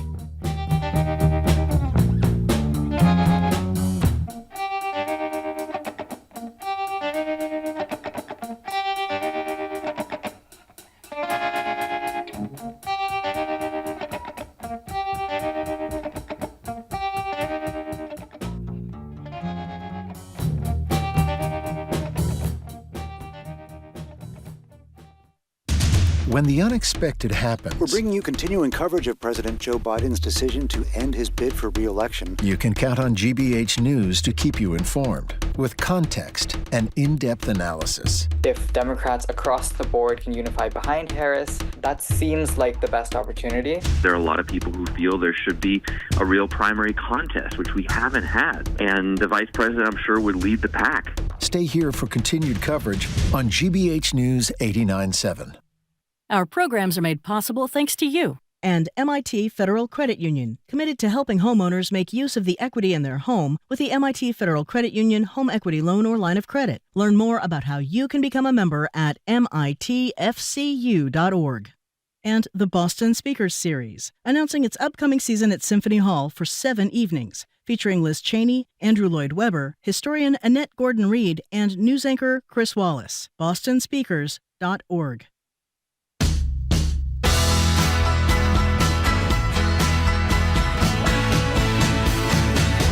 Welcome back to Boston Public Radio. We are broadcasting live from the Boston Public Library and streaming at youtube.com/GBH News. Andrea Cabral is in for Jim Braude.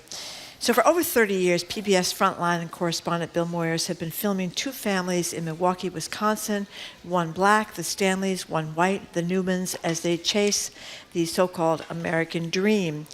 A new documentary filmed over 34 years and 6 presidential administrations captures how each family battles so hard against the slide into poverty and why they refuse to give up. Two American Families, 1991 to 2024, premieres tonight at 10 p.m. on PBS and Frontline's YouTube channels. This is one of the most moving and upsetting and riveting documentaries I've seen in quite some time. And joining us now on Zoom are the director and producers behind the saga, Tom Casciato and Kathleen Hughes. Thank you both, Kathleen and Tom, for joining us. And congratulations on a really incredible piece of journalism. Thank you. Thanks for having us. This is really remarkable. I mean, after watching it, I sort of found it hard to even try to encapsulate the experience of it. But the one thing that I immediately came away at watching it was every adult in America should see this. Oh. Because then you understand in ways that, politicians, whether they think they're trying to be truthful or they're demagoguing, the way they reduce people's problems to these targets, right? If you watch this, you can see the experience of two families, one black, one white, in Milwaukee over 34 years, and you see that it is none of the things that people are told are the cause of their crisis. And I just thought this was an amazing thing. So give people sort of a rundown of the series itself and how you did this over these 34 years. Sure. Well, we started back in 1991. We were given an assignment to look at what was happening to all these workers, especially in what we now call the Rust Belt, who were being, in huge numbers, who were losing their jobs. Their jobs were heading overseas. All through the 80s and even starting in the 70s, jobs were being moved to lower wage, states, non-union states in the American South, to Mexico, and then eventually over to China and elsewhere. And, the thinking was like, well, what are these people going to do with their spare time? Maybe technology is going to take over, and how are they going to, perhaps get civically involved? We were kind of being asked to look into that. And one day, I got a guy on the phone called Robert Reich. You guys in Boston may know him. I know him a little. Ran for governor here. Yeah. He was a Harvard professor at that point. And before he went to work for Bill Clinton in the Clinton administration. And he said, I hear what you're saying, but I just wrote a book. And basically what I see happening is that as a nation, we are kind of growing a top tier of well-to-do people and a much bigger lower tier of people who are struggling, and we're just losing our middle. And all of our policies, everything that's happening is putting us in that direction. So he said, well, if I were you, maybe I'd go to one of these places like Cleveland or Milwaukee. And we wound up talking to folks and union folks, and Tom made the first trip out to Milwaukee. I went to Milwaukee. Kathy had set me up with a meeting, with a union leader who was helping a lot of laid off workers from Briggs and Stratton, the engine company, which used to be the biggest employer in Milwaukee. And they were looking to retrain, looking to find new jobs. And I met with about 80 of these laid off workers in a day in groups of about 20 each. And I just sat up in front of the group and said what I always say at the beginning of a project, which was taught to me by the first filmmaker I ever worked for. If you were going to turn on the TV tonight and you were going to see your experience portrayed on national television in a documentary, what would you want said? And that was a great way to start a conversation with people and get them to tell their own stories, and to ensure that when Kathy and I made a film, we were going to be making it about them rather than about us. Not what we think about your story, but what your story is. And Tony Newman, who was the dad in the white family, and Jacqueline Stanley, who was the mom in the black family, were among those laid off workers. And they had just very compelling stories to tell.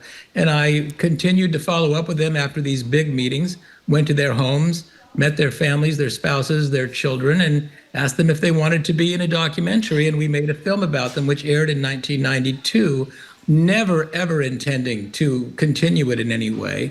And at the end of that film, we did with Bill Moyers. Bill Moyers says one of the most vexing things that our leaders are going to face in the coming years is how to find meaningful work for people, how to, I'm paraphrasing, but close to quoting, how to make sure that poverty and a paycheck don't go hand in hand for working people in America going forward. And then, you know how that story ended. Well, we called the film Minimum Wages, the New Economy. Well, let's play a little sound here. You mentioned the white family, Terry and Tony Newman, and I think what resonates when you see this is they tried to do everything the right way. I mean, they were really working hard. Tony started out with a good job, as you mentioned. That was the Laverne and Shirley factory. I think right. I read that's Shots from Brewery. from that TV show. But here's the wife. And he started out with a good job, then the factory moved, and then the wages were lower and lower and lower, no benefits, etc. Here's Terry Newman talking about the difficulties of owning a home in 1991, even after her husband got the good manufacturing job at the motor company Briggs and Stratton while it was still there. Here's Terry Newman. He gets into Briggs and we think, oh, this is a good company, we can buy a house. Now we have the house, we have more bills. But it's either rent for the rest of your life or own, and we prefer to own. I mean, that's supposed to be the American dream. That's supposed to be the American dream. House, Where is job. it? Where is it? And what was the problem? I mean, obviously they weren't making enough money, but it was that and losing the jobs and other things. Yeah, I mean, if this film is anything, it's an ode to hard work. And when Tony lost his job and they couldn't pay their mortgage, as you will see in the film, he got on his bicycle because he couldn't afford gasoline, and he rode all over Milwaukee looking for jobs at fast food and stores and places that would pay him, $6.50 an hour, maybe a third of what he was making at his union job. Terry took odd jobs. In the Stanley family, too, Claude Stanley and Jackie Stanley have never, to this day, and they are in their early 70s now, stopped working really, really hard. These folks, they're regular people. They have real lives. We're not trying to make them into symbols. They are human beings. but they do personify something that I think is true about America, certainly true about the industrial cities of the upper Midwest, and that is people have a really hard-working ethic, and they are very willing to play by the rules. And these folks played by the rules, but they are just part of a generation, having lost their jobs in the late 80s or early 90s, that is a lost generation as far as the American dream goes. They are now too old to ever catch up in a way that they are going to have that dream. We can't write the future for their kids. We don't know what's going to happen, but we do know that year after year, decade after decade, as they kept working really hard, they could never really get ahead. You know, I was really struck by the similarities between these two families. Namely, they're both deep faith, the deep religion, or adherence to faith by both of them. And to your point, the really hard work, just the never giving up and always saying something will happen. I can make something happen. I can make things better for myself and my family. But also the differences that were intrinsic to the fact that one family was black and one family was white.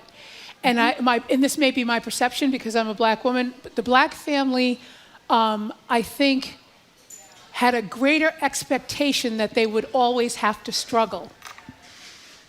And that had something to do with a slightly larger amount of optimism, even though there was reason for both families to be pessimistic. I think their approach to the expectation of whether or not they would be allowed to succeed was different. And I think that kind of made a bit of a difference. Was that your perception as well, or am I missing it? No, I don't think you're missing it. I think that's exactly the case. And they were more, it's hard to say because both families rolled very hard. Right. Both families went right away to find other jobs. And of course, in the early 90s in particular, when we first start out, every politician is really boasting about all the new jobs that are being created. And they're watching them and believing them. They're watching the speeches. Yeah, and Bill Clinton, George H.W. Bush, they go right through for Barack Obama after the crash of 2008, right up to the present. Exactly. Yeah, and everyone would talk about how many new jobs were created, but no one would talk about what kind of jobs and how much those jobs paid and whether those jobs offered any benefits or any security. So that was very interesting. And, we all in the media sometimes did the same thing. We just took those numbers from the government and didn't really analyze what it meant in real life. And race and racism played a significant role in this, particularly in Jackie Stanley's story. She became a real estate agent. Right after she lost her job, she went right to work, getting herself certified so she could go out and sell houses. And we've seen her in action. She's a terrific real estate agent. She really knows what she's doing. But as she observes in the film, these are her words, not mine, she could not sell in the white neighborhoods. Milwaukee is a very segregated city. The money is in the white neighborhoods as far as real estate goes, the higher home values. We all know that real estate agents get a percentage of the sale. So here's Jackie working really, really hard, but being limited to where she can sell purely because she was black. While her own neighborhood deteriorates over time, so that the house values, even within the neighborhood she can sell in, plunge. Exactly. They're beautiful neighborhoods too, and those jobs, those manufacturing jobs allowed a generation of African Americans to start to get into the middle class. And then it was, kind of wiped away. And that's when the housing values started going down. There are so many really knock your socks off scenes in here, and this is real life, as you guys both said. When you have Terry Newman begging for a little, wait a little bit longer on the mortgage, they're behind. When she goes in to pay her taxes, and they say, well, you didn't take enough out in your taxes, $927 or whatever it was, and she thinks, where am I going to get $927? Or when you have Claude Stanley, the dad, and what a happily married couple. That was nice to see, too. I was very impressed with all their struggles. But anyway, I think he got pneumonia, and he wound up with a $30,000 medical bill.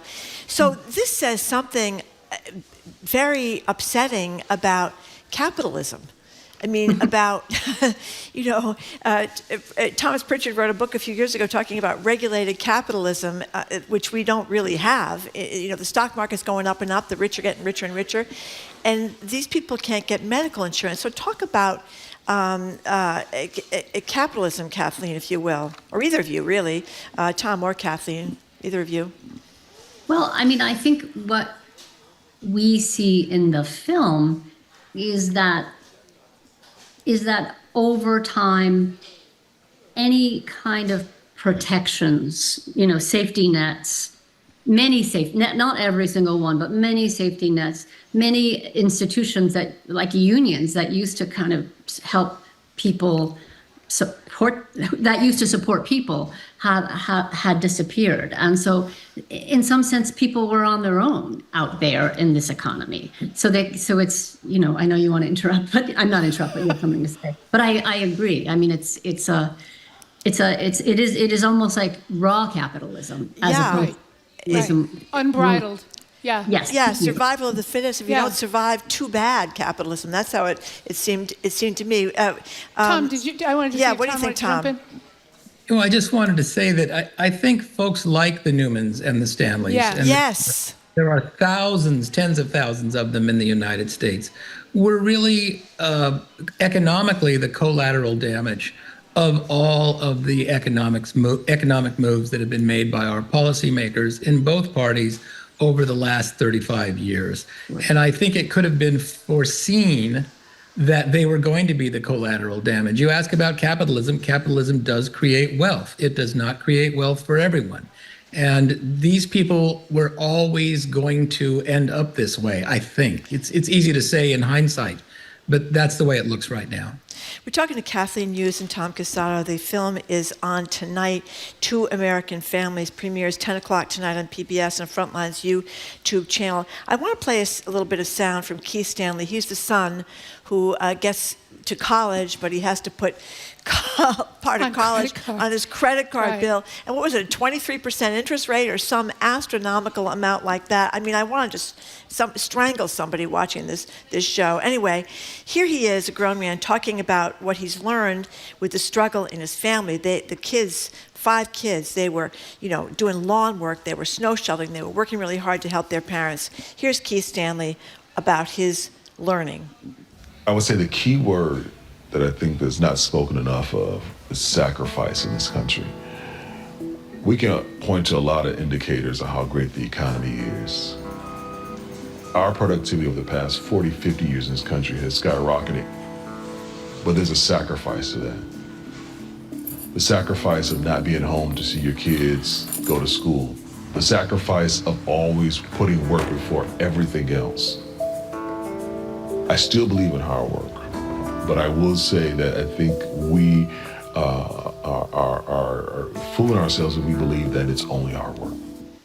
Are we fooling ourselves?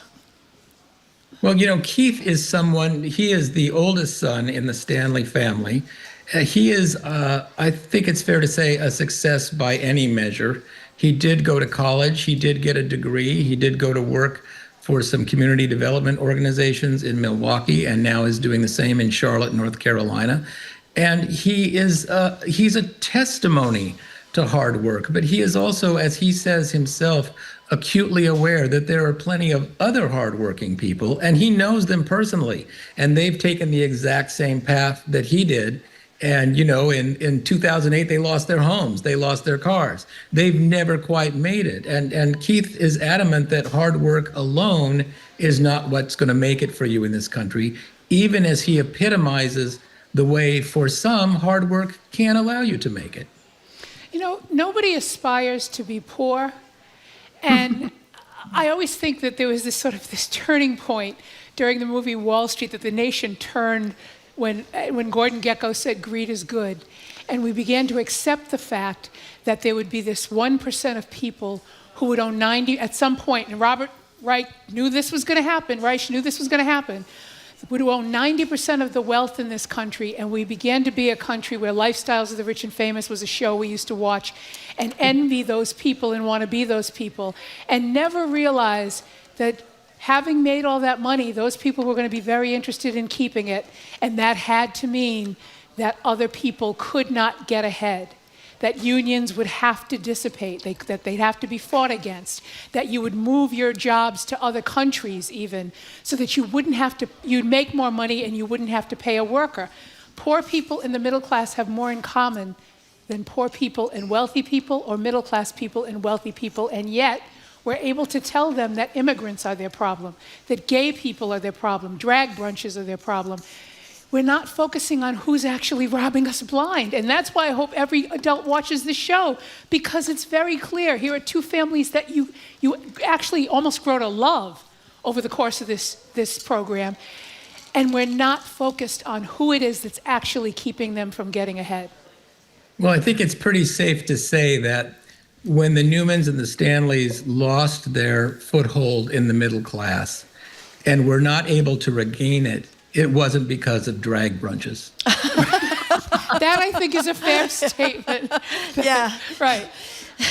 Right. So what do you hope people take away from this? I'm reminded that these people were people that, as you point out, they didn't have a college education. But now, here in Boston, we have people who do have college educations, and they can't pay the rent, and they have no hope of buying a house, and they can't keep up with their student debt. So it's like the problem is moving up and up and up in terms of trying to make it in America. But what is I hate to use this word, but I'll use it anyway. What is the takeaway here? Both of you can answer. We'll start with you, Kathleen. I don't know that there's even one takeaway, to be honest. I think there are many. I mean, I think that we have always just been so impressed with how our families, and it seems that so many American families don't give up. They are willing to work. They're willing to put in a fair day for a fair pay, for fair wages, and we just haven't managed to find a way to even the system to make it fair. It's not that it was ever fair, but it's just even less fair now. Yeah. So that's one thing I think we all need to have a conversation about. Our film isn't really prescriptive in that sense. We really want to get a conversation going rather than us coming in and giving the 5 points at the end of the documentary. Another thing to take away, I think, and again, this is part of the idea that these are real folks and not symbols of something, is that though their economic lives have been very, very tough, they still have good lives. They have love in their lives, not just hard work. You point to the great marriage relationship that the Claude and Jackie Stanley have. They love their kids. It's not like this is all gloom and doom. This has been the lack of bitterness is just your heart just swells. Right. Yeah, and I think that for me that's an important takeaway as well. Well, congratulations again. Really? It is something everybody should see, and we thank you very much for your work, and we thank you for being with us. Really, thank you for this. It really is. I hope everybody gets a chance to see it. We've been speaking with filmmakers Kathleen Hughes and Tom Casciato, who directed and produced the new Frontline film, Two American Families, 1991 to 1994. It premieres tonight at 10 o'clock on PBS and on Frontline's YouTube channel. Please watch this. Coming up next, media maven Sue O'Connell. You've been listening to Boston Public Radio, 89.7 GBH.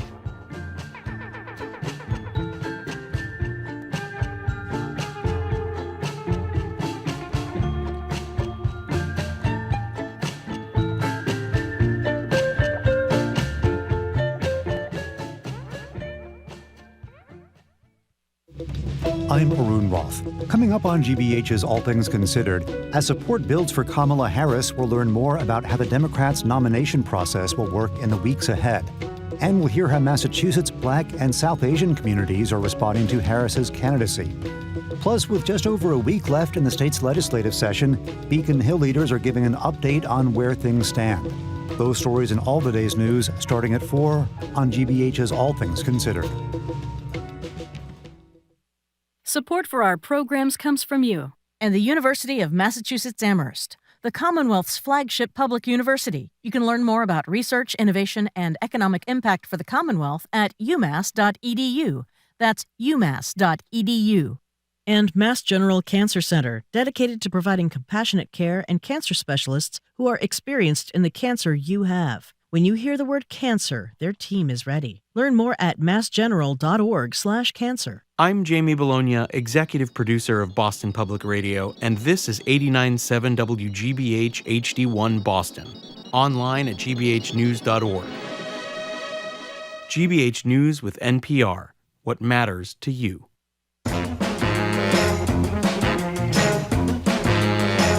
Welcome back to Boston Public Radio. We are broadcasting live from the Boston Public Library, streaming at youtube.com/GBH News.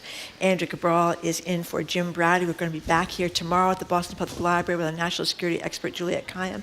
Speaking of which, the head of the Secret Service has apparently submitted her resignation letter. We'll talk with Juliette about that. Our medical ethicist, Art Kaplan, will be with us as well. But right now we are joined on Zoom by our favorite local woman and our official media maven, that would be Sue O'Connell, co-host of NBC 10 Boston at our own Issue. local woman. Every Sunday at 11:30 following Meet the Press. Oh, look, there's breaking news. There's Kamala has picked a vice president, Kamala Harris, Jimmy Carter. No, I'm kidding. Okay. Very, I don't know if that was funny, Sue, or what. It was funny. I got some laughs. It was okay. It was funny. So, but much more important, we're going to get back to Kamala, because you're going to tell us what coconut trees and Charlie's XCX's brat have to do with Kamala Harris. And we're going to play Kamala Harris. We're going to play a clip of her famous, that would be Harris's famous coconut tree quote during a speech last year. And then you're going to explain all this to us. This was in May for something about educational excellence for Hispanics. Here is Harris. My mother she would give us a hard time sometimes, and she would say to us, I don't know what's wrong with you young people. You think you just fell out of a coconut tree? You exist in the context of all in which you live and what came before you. Okay. What's this all about, Sue? So the thing I love about candidate Kamala Harris, and this candidate Kamala Harris, as opposed to the prior candidate Kamala Harris for president, is that she is being authentically herself. And one of those aspects of her personality is she's a little goofy, she's a little outward thinking, a little existential, she's a little fun, she loves to dance, and then the other one wants to lock you up and put you away for a long time, right? You know? And I think that in the past campaign, she was stuck in the middle of this, trying to be more progressive than she really was, and also trying to be personable because she's a woman and she has to be personable. And that struggle she had made her seem inauthentic. Yes, I don't think that's that exactly she was, but I think that it came out, so that people who wanted her to be really, really liberal were disappointed, and people who thought, wait a minute, she was a prosecutor. I saw her talk to Kavanaugh. Where is she? And I think that over the past 4 years, because she hasn't been in the spotlight that much, has given her the opportunity to become her authentic self or show us her authentic self. And the internet has been reacting. The millennials, the Gen X's, the Gen Z's understand Kamala Harris, Vice President Kamala Harris, and they have been making these memes that, the coconut tree reference to some constituencies could be insulting, could be racist. She is telling a story from her heritage. Brown outside, white inside. Yep, which has also just been, now turned in with the Charlie XCX stuff, which they're playing, and they just went crazy making memes for her to celebrate this sort of eccentric aspect of Kamala Harris, which people understand. And the Gen Z people totally get this. We get that they get what came before is what makes us now. It's the Billy Joel, you didn't start the fire. It's not a new idea. And it is just burning up the internet in a way that no other candidate has been able to do. Well, it's the same thing I'm sorry. Should we play a clip of the song? Oh, yeah, sure. Here is a clip of the recent trend. You think you just fell out of a coconut tree? You exist in the context of all in which you live and what came before you. Now, Bingo. The concept here, too, is that her team has been able to really embrace this quickly. That's Charlie XCX. And the Brat idea is that you are committed to yourself. You're committed to expressing yourself. Yeah. This is who I'm going to be. And as soon as Vice President Harris announced she was the candidate, her team changed her website to, Kamala Harris Brat with the colors, and there's merchandise now. So they have really embraced this youth culture, if I can say, as a 62-year-old, the youth, the kids. Yeah, the kids. And they're really exploiting it and in a way that no other candidate has. And as you know, the Democrats are, both parties, but the Democrats are concerned about getting out the youth vote, and this is a way to really make it sticky, really make the candidacy something they're interested in, because she's on TikTok, and you can make your own Kamala Harris Brat coconut tree video, and she might put it on her website. But as I was saying to Marjorie earlier in the show, part of not seeing her as much is because she has been at the college campuses. Yes. She has been talking to those constituencies, and people like David Hogg, who's the gun control. Yes. He has embraced her for years and promoted her to that generation, and they absolutely love her. Mm-hmm. The coconut tree thing is to some degree, she says it's a story from her mother, but my mother used to say, you didn't just fall off a turnip truck. Right. In other words, you weren't born yesterday. Your life, where you are right now in your life, is everything that's happened to you up till now. Mm-hmm. You shouldn't let that hold you back in your future, but you better be informed by what's happened to you as you make decisions for your future. That's basically what she's saying. But to get younger people to understand that that's what she's saying, and to get that perspective at a young age, that's kind of something. And it's something the Trump campaign has tried to do a little bit. Like if you could, I got paid to watch the RNC. I don't know if you had to watch it, but it was painful. There wasn't enough money in the world. Painful. There were some clips of him doing his YMCA dance that they played as a video, and that's an effective way to say, okay, something that you're going to make fun of a candidate about, you own it, right? And then you take it and you make it. But his audience doesn't care one way or the other, and it's certainly not going to connect with the younger voters. But I think this is a brilliant, accidental yet intentional launch of her campaign, especially reaching young voters, and it's going to be a brat summer. It's going to be a brat summer. Okay, so Mass Dems coalescing around Kamala. Yeah, I mean, I think that it's the conversation about. I don't want to hear anyone say coronation again, because Thank you. I just can't. Where were you this morning? I can't take the idea of this. First of all, many folks learn for the first time every 4 years that the Democratic Party and the Republican Party and whatever other party are not government organizations or branches of government, and they can do whatever they want. They have their own rules. they can have their own candidates. They can have their own delegates. And they make those decisions, okay, number one. Number two, when you vote in a primary, you're not voting for a candidate, you're voting for a delegate, right? That's right. You're not going in to vote for, Joe Biden. You're voting for the Biden-Harris delegates, right? So she already is on the ticket. She already has all of the delegates that Joe Biden had, even though they can vote any way they want. And everyone has just lined up, because I don't think the Democrats could survive an open convention or survive a challenge against her or whoever she would be. It just happens to be her in this situation. So it's not a coronation. It is how the primary process has worked and the Democratic Party is set up. And we need only look to LBJ and Hubert Humphrey to say, okay, great, what would have happened if Joe Biden had announced in March he wasn't running? Where would we be now? I don't know. But they don't have the time. This is a Bill Belichick hurry-up offense that they need to make everybody in line. Also, Dems might do well to sort of try to remember that allowing Ted Kennedy to challenge an already weakened Jimmy Carter gave us Ronald Reagan. Right. So, it's your own recent history that you can sort of look to. We had a caller that said that only Biden's name appears on the primary ballot. I quite frankly don't remember. It doesn't matter. No. But the issue, no, it definitely doesn't matter with regard to whether or not Harris, because the reason I'm saying that is, that was news to me. I probably saw Biden and thought Biden-Harris and didn't think anything else of it. But that it ultimately doesn't matter, because you're not voting, you're voting for the delegates. Right. And the number of delegates that will get sent. So you're never voting in a primary for a person. I had completely forgotten that, and I was an elected official. See, So it shame happens. on me. Well, it's what happens. I was a delegate, actually.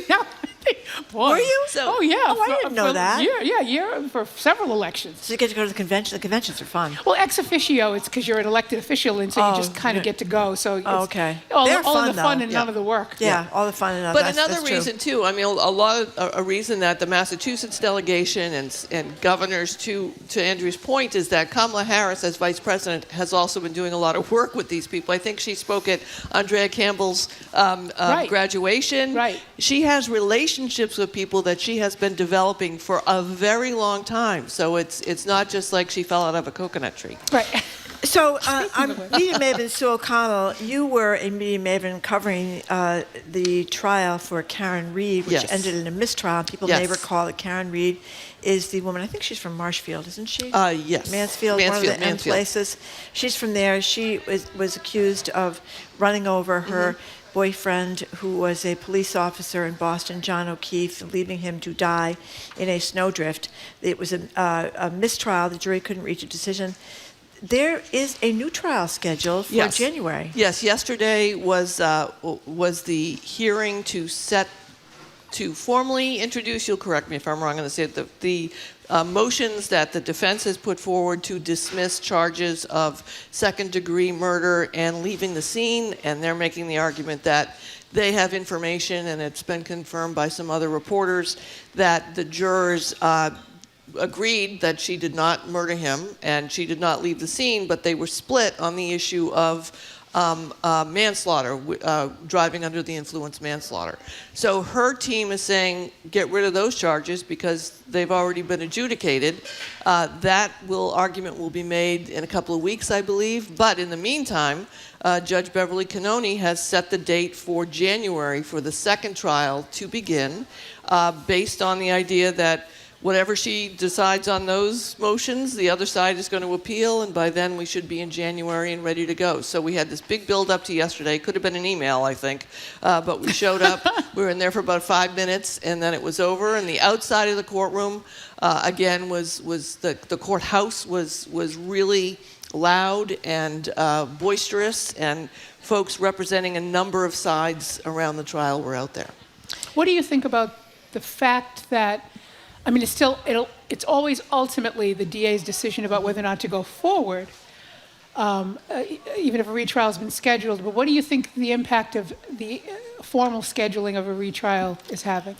What do you mean in terms of? Well, the DA had to. I mean, I don't think she'd schedule a retrial if the DA hasn't indicated, right? Yeah, is saying no, we're not going to retry it. That kind of means that right now they plan to retry it. What do you think of that decision? If I were the DA, I would retry the manslaughter charge. I don't think I would retry the second-degree murder charge. I was surprised they ever charged second-degree murder, Attorney Cabral. We have seen no evidence. I mean, I sat in that courtroom every day. I didn't do any I was not a Karen Reed trial expert on this. My job was to have a fresh viewpoint on the evidence presented in the courtroom, not what I know because I read or I saw. And I hadn't. What was in the courtroom? I saw no evidence that she intentionally killed him.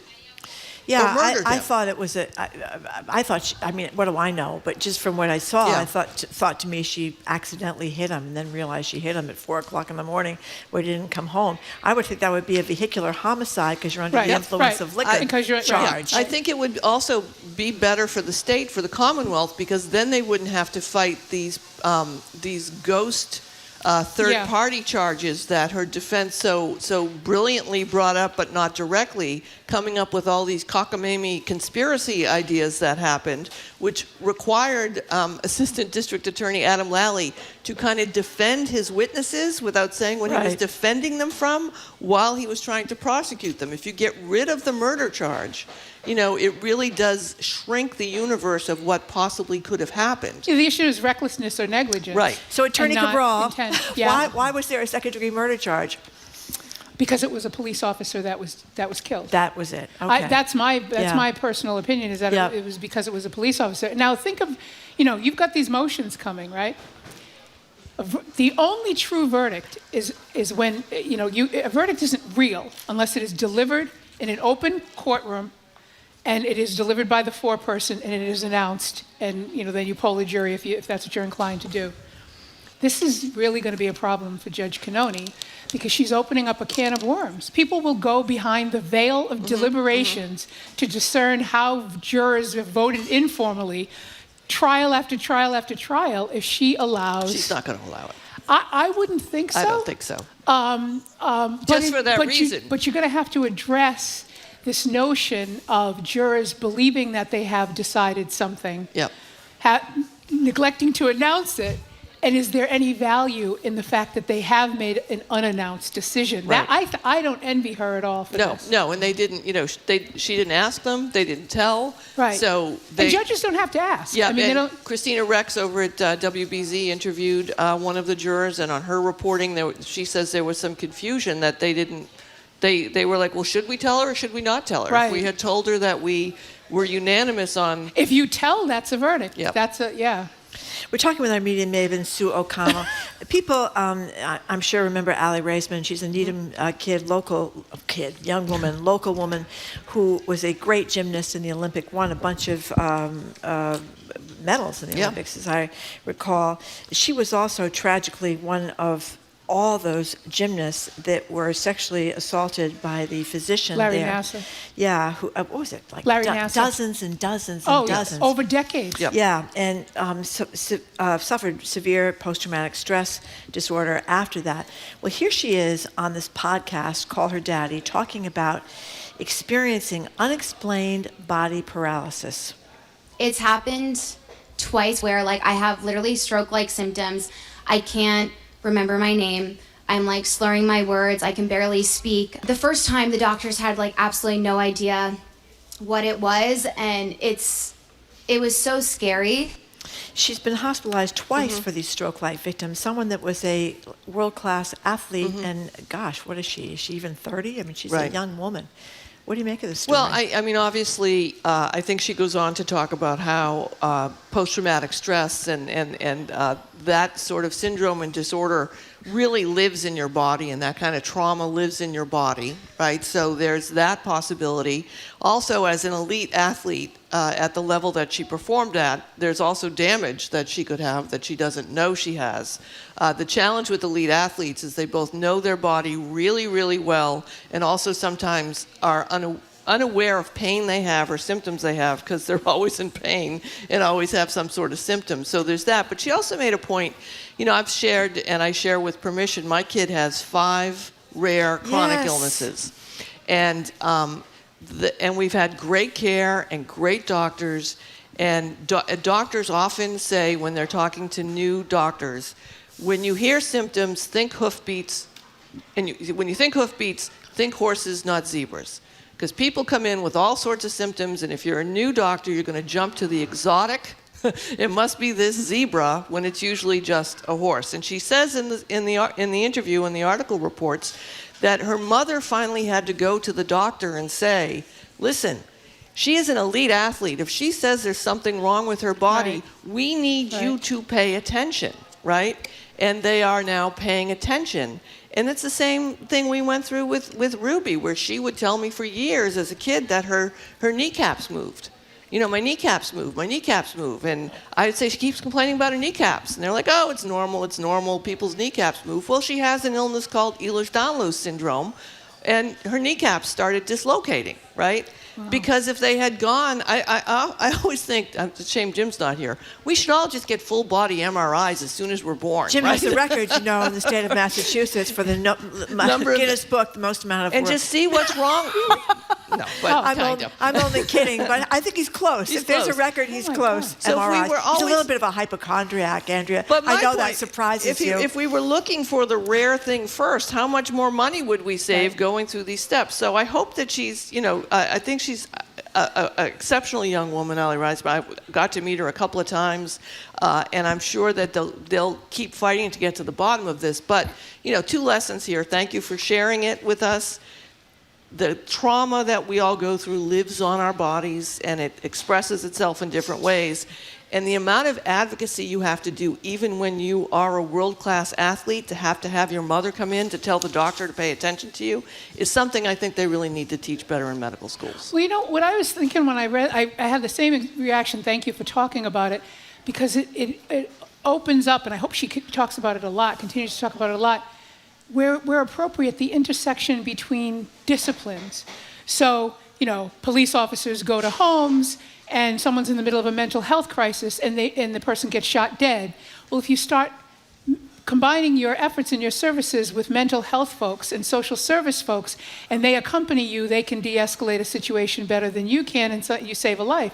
Here, talking about embedded trauma, when has that ever been a topic where you go, it can manifest itself physically? And you think about Simone Biles having the twisties and dropping out of that competition because she knows her own body, but that could have been physical purely, but it could have been buried trauma. She was sexually assaulted by Larry Nassar as well. I mean, just the opportunity to have that be a whole conversation on the heels of a pandemic where people have embedded trauma from all those deaths. We should be putting money and time and research into figuring out how the physical manifestation of stuff is related to untreated trauma. Yep.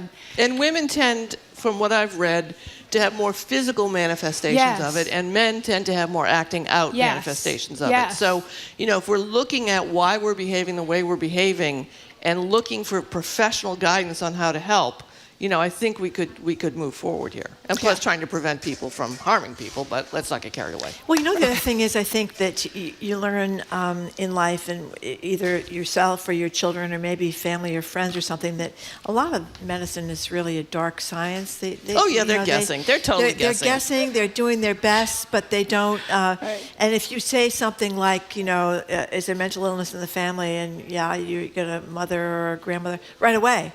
That's it, you know. Well, what I've had with I'm sure you could both appreciate this. I would do all this online research before we'd go to Ruby's doctors, but I wouldn't bring it up because as soon as I said, "Oh, well, I looked up this. What do you think it's that?" Right. So I would just ask a number of leading questions to get the doctor to go, "Hey, maybe we should test for this." That'd be what a great idea. I've had it on my list for 20 minutes, but okay. Yeah, no, I think you got to be aware of that. So, real quick, Sue O'Connell, Hunter Biden dropped this lawsuit over this. Fox News was doing this mock trial miniseries about him.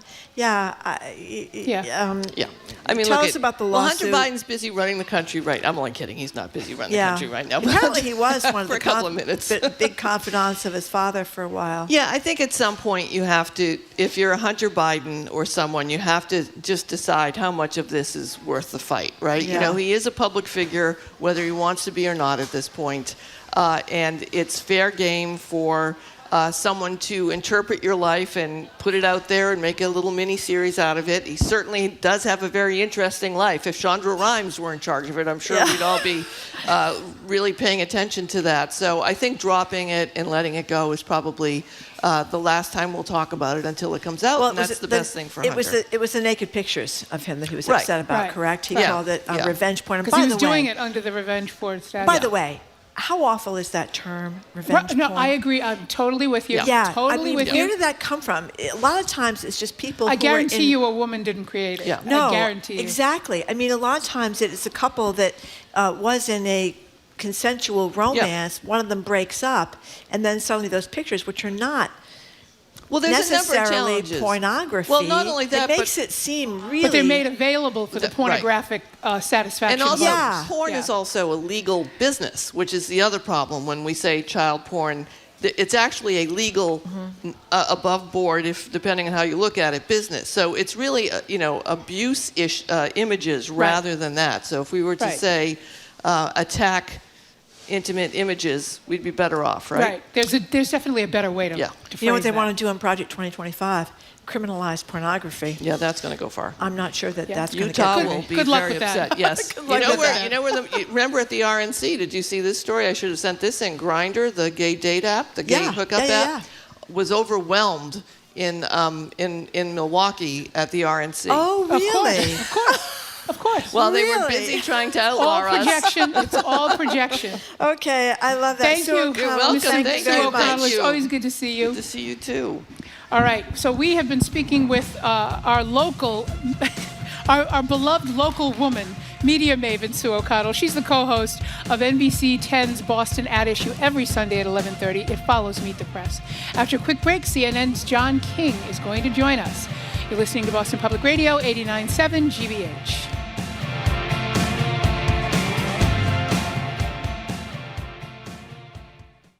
Join GBH for an unforgettable evening with Kevin O'Connor and Charlie Silva from This Old House.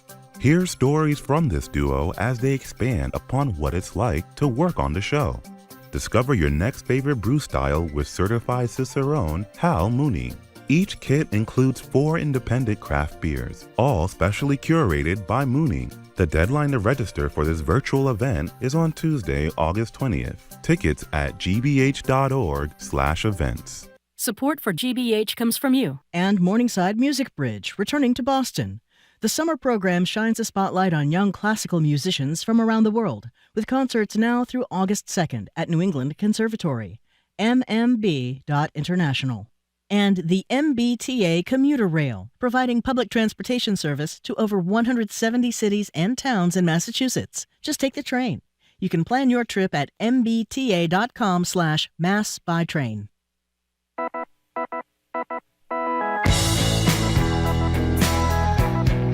Welcome back to Boston Public Radio. We are broadcasting live from the Boston Public Library and streaming at youtube.com/GBH News. That's youtube.com/GBH News. Andrea Cabral is in for Jim Browning. We are joined now on Zoom by John King, Chief National Correspondent for CNN. He's behind 2 great reporting projects. It's election season, All Over the Map and The Battleground. Hello, John King. Thank you very much for joining us. Hello from Easton, Hi, Pennsylvania. John King. Happy Tuesday. Yeah, absolutely. You've been on with Andrea before, so you know Andrea, I think. have. Okay. Good to see you. Go ahead. So this morning, our talker was about this sort of what's being bandied about in terms of the process by which Kamala Harris or someone else takes the Democratic nomination. And we learned after the talker and over the course of the show that enough delegates, or more than enough delegates, have pledged their support to her for her to be able to clinch the nomination. What have you been hearing about having it done in a more summary process versus a full-blown convention versus something else? The DNC hopes, emphasis on hopes, but they do think, look, that the vice president's been able to consolidate the delegates so quickly, and not only the delegates, but elected officials in Washington, including the former Speaker of the House, Nancy Pelosi, who was one of those pushing for a more open process. It's just proof of how quickly and how skillfully she and her team moved to consolidate once the president got out and endorsed the vice president. Within an hour or so, I think actually they just issued the paperwork, Chuck Schumer, the Senate Majority Leader, and Hakeem Jeffries, the House Democratic Leader, endorsing her as well. So the party has rallied around Harris. A few governors did make some phone calls to test, should I run? Should I think about it? Should somebody run against her? And they were all essentially told no, that she's got this locked up. You could stretch it out a little bit. It'll just be divisive and probably damaging. So how quickly can they do it? The Democratic National Committee hopes to start the voting on August 1st and finish it within a few days with the delegates. Now, could somebody else raise their hand between now and then and say, I want to be considered? Yes. If somebody real did it, a serious, credible politician did it, or I guess it could be a business leader, somebody credible, then the DNC would have to stretch it out. But I would look for this vote to start on August 1st and be done within a matter of days so that she would be the nominee, be ratified at the convention on the floor. They would do that for the, for the TV cameras. But she would essentially be the nominee before she gets to Chicago, and then she would turn her attention, as she already is, to picking a running mate. So, John King, this has just been like an emotional roller coaster of a race, over the weekend. That's an understatement. Yeah, that's an understatement. I mean, we had this near miss where former President Trump was shot. That was and another man and 2 other people. 1 man died, 2 other people were seriously injured in this horrible shooting incident. Then we have Biden on a Sunday. I never thought this would happen on a Sunday, but on a Sunday announced that he's going to step aside and endorsed shortly thereafter Kamala Harris. So where are the politics now? You're out there talking to real people in some of these battleground states. What's your sense of where we are? Number one, I think you should expect more volatility, right? We had a pretty static race for a long time, and now we suddenly have all this volatility, the horrific attempt on the former president's life, then the current president deciding, after resisting the pressure for weeks, that he was going to step aside. Now what do you have? I'm in Pennsylvania. We wanted to come here right away. If you remember, several months ago, one of my All Over the Map projects was a bunch of older voters here who at that time they said that most of them said they thought the president should stay in. They had all changed their mind, Marjorie, after the debate. So we were coming back to see them, and then the president decided to get out. Here's what I would say. There's a lot of excitement in Pennsylvania among Democrats. That doesn't mean, they understand the stakes. They understand that they still believe they're behind with Vice President Harris. But I would say it this way, if you want to say it succinctly, if you were here Sunday for brunch, they would say we're going to lose with President Biden as our candidate. Now that you're here Tuesday, after this big announcement, they say they think they have a chance. They're not saying it's easy. They're not saying that, Kamala Harris can definitely win, but they think they have a chance now. And that gives them more energy. It gives them more excitement. So you hear people saying, I'm going to go online and give $20 or $50. We were on a college campus yesterday, and we visited, remember, the Michigan college campuses where young voters were furious at the president over the Israel-Hamas. They think the president's siding with Israel. Just a handful of students, I don't want to make too much of this, but a handful of students who said they think this is different. They think this maybe puts new energy into the race, and where they might be mad at Biden or stay home at Biden or consider third-party candidates with Biden, they're going to give Harris a good look. So it gives her a chance. It shakes up the race. And I think that the next week or so are so imperative because a lot of voters, including a black woman in Eastern Pennsylvania right here yesterday, said, I don't really know her that well. She was excited. She thought the president did the right thing. But she's like, I don't know a lot about the vice president. So she does have a second chance to introduce herself here. And I would say she better make the most of it because guess what? Trump and Vance are going to try to reintroduce her too. And they're going to do it a little differently. I just wanted to ask you, Josh Shapiro, I guess he's a pretty popular governor down there in Pennsylvania. Pennsylvania, I think, has 19 electoral college votes. That's a big deal. It's Biden's home state, but he's not in the race anymore, as you point out. But how likely is Shapiro to wind up as the VP, and how much of a difference do you think that could make? It's a great question. I'll tell you, our Democratic voters here love him, and they think he would help quite a bit. He just was talking to reporters at an event just moments ago, and he said he has not received the formal request for vetting, for the paperwork. Eric Holder, the former Obama Attorney General, is running the vetting process now. And so his law firm will take in all the paperwork from the candidates.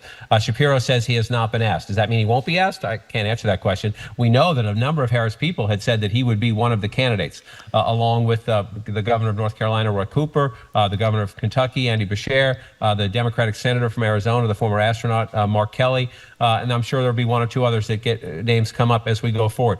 Shapiro, no doubt, would help here in Pennsylvania. I think this is going to be a fascinating decision. Essentially, as I talk about Harris reintroducing herself, this is her first executive decision, right? She's now the candidate. She will be. She's not officially the nominee, but we should assume that she is going to be the nominee. And so this choice, people don't vote for vice president. So come November, is it I voted for Harris or I voted against Harris because who she picked? I think there'll be less of that. But in this first decision, why did she pick somebody? What did she say about them? How do they sync with her? Does she go with a state, right? Get Josh Shapiro, let's try to get Pennsylvania. Or does she go with a statement? This person on this issue, or this person I just have a personal relationship with, and we're in sync. We'll see how the Trump-Vance thing works out. I do think this gives you an opportunity. The Democrats are not the old ticket in the race anymore. That's right. So it gives you a chance. So you have Trump and Vance. So you're thinking about the optics, right? What do we want to look next to that? Look, Kamala Harris. It's just a fact. I hope I'm wrong about this, but she's going to face you. She's a woman. She's a woman of color. That causes issues in campaigns. It's just going to happen, right? And so what does she do with these early decisions, including this big choice? I think it's going to just help people. Am I comfortable with her? Do I like her? Do I want to vote for her, or at least think about voting for her? She's got a canvas to fill in the next week or three as she goes through picking a Veep, starting to get out on the road. She's in Milwaukee today, a very important place where one of our earliest pieces was out there where the president had a problem with enthusiasm in the black community. So I'm just fascinated. I'm rambling a little bit here because I'm fascinated by the next I'm fascinated by every hour as this plays out, because we are in this new age of days of volatility. But I think she has 2 or 3 weeks leading up to her convention to fill in the canvas. And again, the Republicans are going to say San Francisco liberal, she was Biden's border czar, and they're going to try to paint an unfavorable picture. This is her chance. Let's see if she rises to the challenge. Well, that's part of what I think people are going to be surprised by. We've had a couple of guests that have sort of brought this up, is the way she is now she's got more legislative and executive experience, certainly than the Republican opponents, but actually more than most people in politics, if you take from the executive position of DA and AG at the state level. So she's now appearing to be more herself out on the campaign trail. And so people are getting a chance to sort of see that. But campaigns, to your point, have a history of sometimes bringing their fears to bear on a candidate and sort of steering decisions a certain way. I think that may have happened to her in the first presidential run. It's the campaign that sort of tells you got to do this, you got to do that. There was a piece, I just saw it briefly, I just saw the headline on the alert, that maybe it's like 9 or 10 people are being considered, names are being considered for the Veep spot. Do you think that in that there will be some surprises by her, people that she would think of, that she would run well with, that aren't sort of the conventional wisdom people? Again, I think I can't read her mind, Andrea, but I think this is, does she do this by the data where we have to, if you think about, a lot of Democrats will tell you, there's still a very narrow path to 270 electoral votes. Today is a better day for the Democratic Party than it was Sunday morning when Joe Biden was still the leader of the ticket. I say that with no disrespect. He's the president of the United States, but the polling was abysmal. The polling was abysmal, and they were on a path to lose.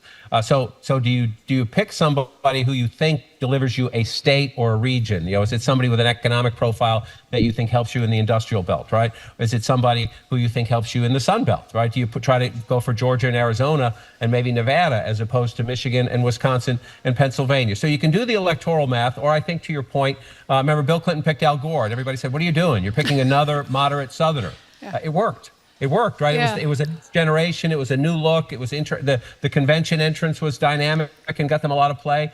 And so I think that, and so her team will have all these recommendations, but it's her decision. She's the CEO. She's the candidate. She wants to be the commander in chief. So I'm just fascinated by the moment. And I think there are a number of ways you can get there. And I guess my question, and she will answer it with her pick, and maybe it's a combination, but is it a political, data-driven, get this state or get this region pick, or is it I know this person, I feel comfortable with this person, I want them as my governing partner? We're talking with John King, CNN's chief national correspondent. John, we learned during the show that Kimberly Cheadle, who was director of the CIA, Secret Service, has submitted her resignation. This seemed like a bipartisan pile-on yesterday. She took heat from both Democrats and Republicans. So should we be surprised? I guess, I don't know. I think the only surprise is it lasted this long, Marjorie. Yeah. I don't know her personally. I used to know the Secret Service much better when I covered the White House, and I have great admiration for the work they do, and they put their lives at risk. And if you watch the agents right around former President Trump, when the shooting took place, yes, they ran to him, not from it, right. And they covered him, and they put their lives on the line. But it was an abysmal security failure. The Secret Service is in charge. They can, you can say, oh, we asked the local police to take care of that building. It doesn't matter. They're in charge, right? It flows through the Secret Service. And when I saw that diagram pop up that day, at my 10 years covering the White House, there was just never a day when you were at a site like that where there were not law enforcement snipers and guys with binoculars up on the roof of a building that close. So what happened was inexcusable. Just simply inexcusable. And there'll be a conversation about, are they getting enough funding? Do they have enough resources? And now we're going to have, who should be in charge at this moment?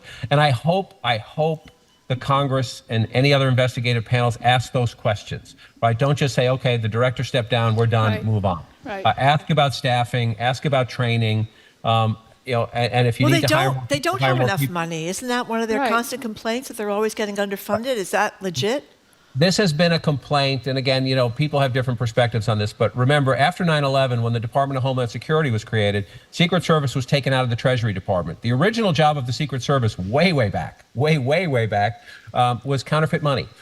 So it was in the Treasury Department because and then they also added protecting the president to that, but they still have the counterfeit money. It's much more online now. It's cybercrime involving finances, not so much as there's somebody using a high-tech printer to print a $20 bill. Not that doesn't happen. But they got moved into Homeland Security, and the Secret Service veterans have been complaining essentially since day 2 of that. Yeah. That there's other, Homeland Security does the border, Homeland Security does counterterrorism, and they've been pushed and pulled. Plus, there are so many security jobs now, both in the government and in the private sector, that a lot of guys, there's not as many career people as there used to be. They're getting higher salaries to go to another federal agency, or they're getting hired by corporate America to come out and do CEO or big business security, especially the ones who develop the high-tech cyber skills, because that is look what happened the other day. That was not a crime. That was just a collapse, apparently. But the cyber world is so important. So there's definitely a resources and a training, and perhaps another conversation about does it belong in Homeland Security or back separately on its own, because their job is to protect the president of the United States and so many, and nominees for president, other, very important people. I hope they have the full, thorough conversation all the way down the line, not just say, she quit, we're good. So, John, Benjamin Netanyahu is on his way over. Maybe not literally, but he will be here soon for a visit that was scheduled before all of this recent stuff has happened. And I sort of have a 2-part question for you.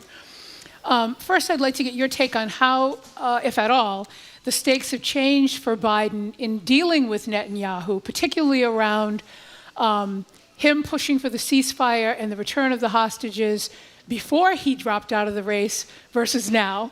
And the second part of the question is, what sort of vision are people anticipating Netanyahu is going to lay out for the war, for this war in Gaza? What is he going to, you can't just address Congress and say, I really would love your support and please get behind me, and not tell them how you see the future of this war and the decisions that you're making. Yeah, it'll be fascinating actually to see, because once again, we're getting from all sources involved the idea that they actually might be pretty close to a ceasefire. I would just say that, I say it with caution or skepticism, I don't know the right word, because we've had this happen a few times before and then it collapses.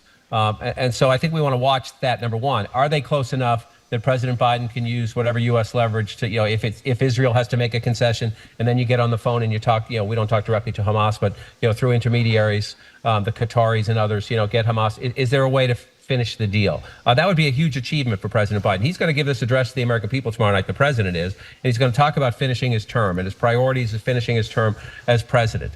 He has a lot more freedom now that he's not a candidate. Yeah.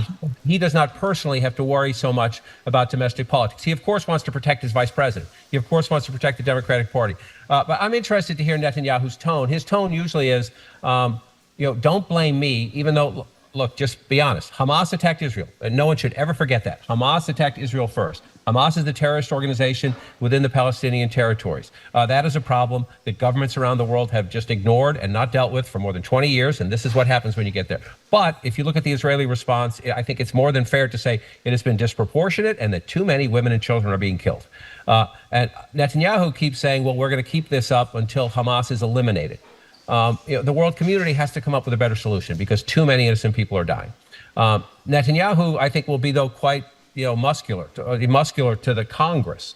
The question is, what happens in the conversations with the president? And I would add one third element to your question, Andrea, is that vice president's going to have a separate meeting with him. This is a big moment. It's a big moment for her. Yeah. Because, again, a lot of those young students who are with the Democrats on issues like reproductive rights and, LGBTQ issues, the climate. I could go longer with the Democrats, but mad at Biden and saying they might not vote, or they might vote third party. How she handles this is also an interesting, snapshot moment for her. Well, John King, I cannot wait for your on the road, all over the map reporting on what people have to say about these latest developments. Thank you so much for being with us. Always good to see you, John. Oh, I'm supposed to ask you a sports question, but I'm not aware of it. I don't know what he's... Don't, because we're tanking out of the All-Star break. Okay, we're tanking out of the All-Star break, so we'll skip that altogether. Okay. Thank you, John. I forgot my sports question. Take care. Great to see you. Thank you very much. We've been speaking with John King, CNN Chief National Correspondent. After a quick break, we're opening up the phone and text lines. Boston Mayor Michelle Wu just revealed she is pregnant with her third child. It got us thinking about the challenges working mothers face, writ even larger when they're in the public eye.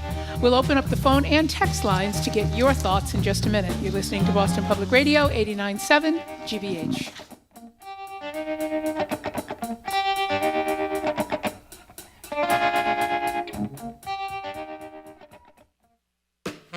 I'm Jared Bowen. Coming up on The Culture Show, Peter Abbott, the British Consul General to New England, has traveled the region the last 4 years as a representative of the UK, promoting trade, political alliances, and doing a full Boston immersion, from our sports fandom to our deep history, which for a British diplomat includes the Boston Tea Party.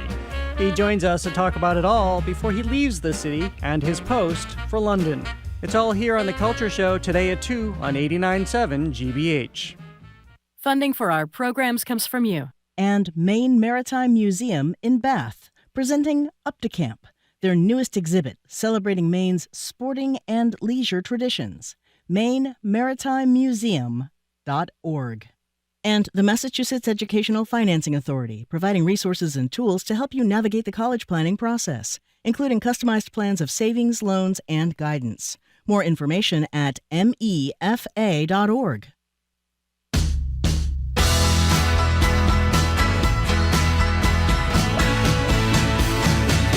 Welcome back to Boston Public Radio. We're broadcasting live from the Boston Public Library and streaming at youtube.com/GBH News.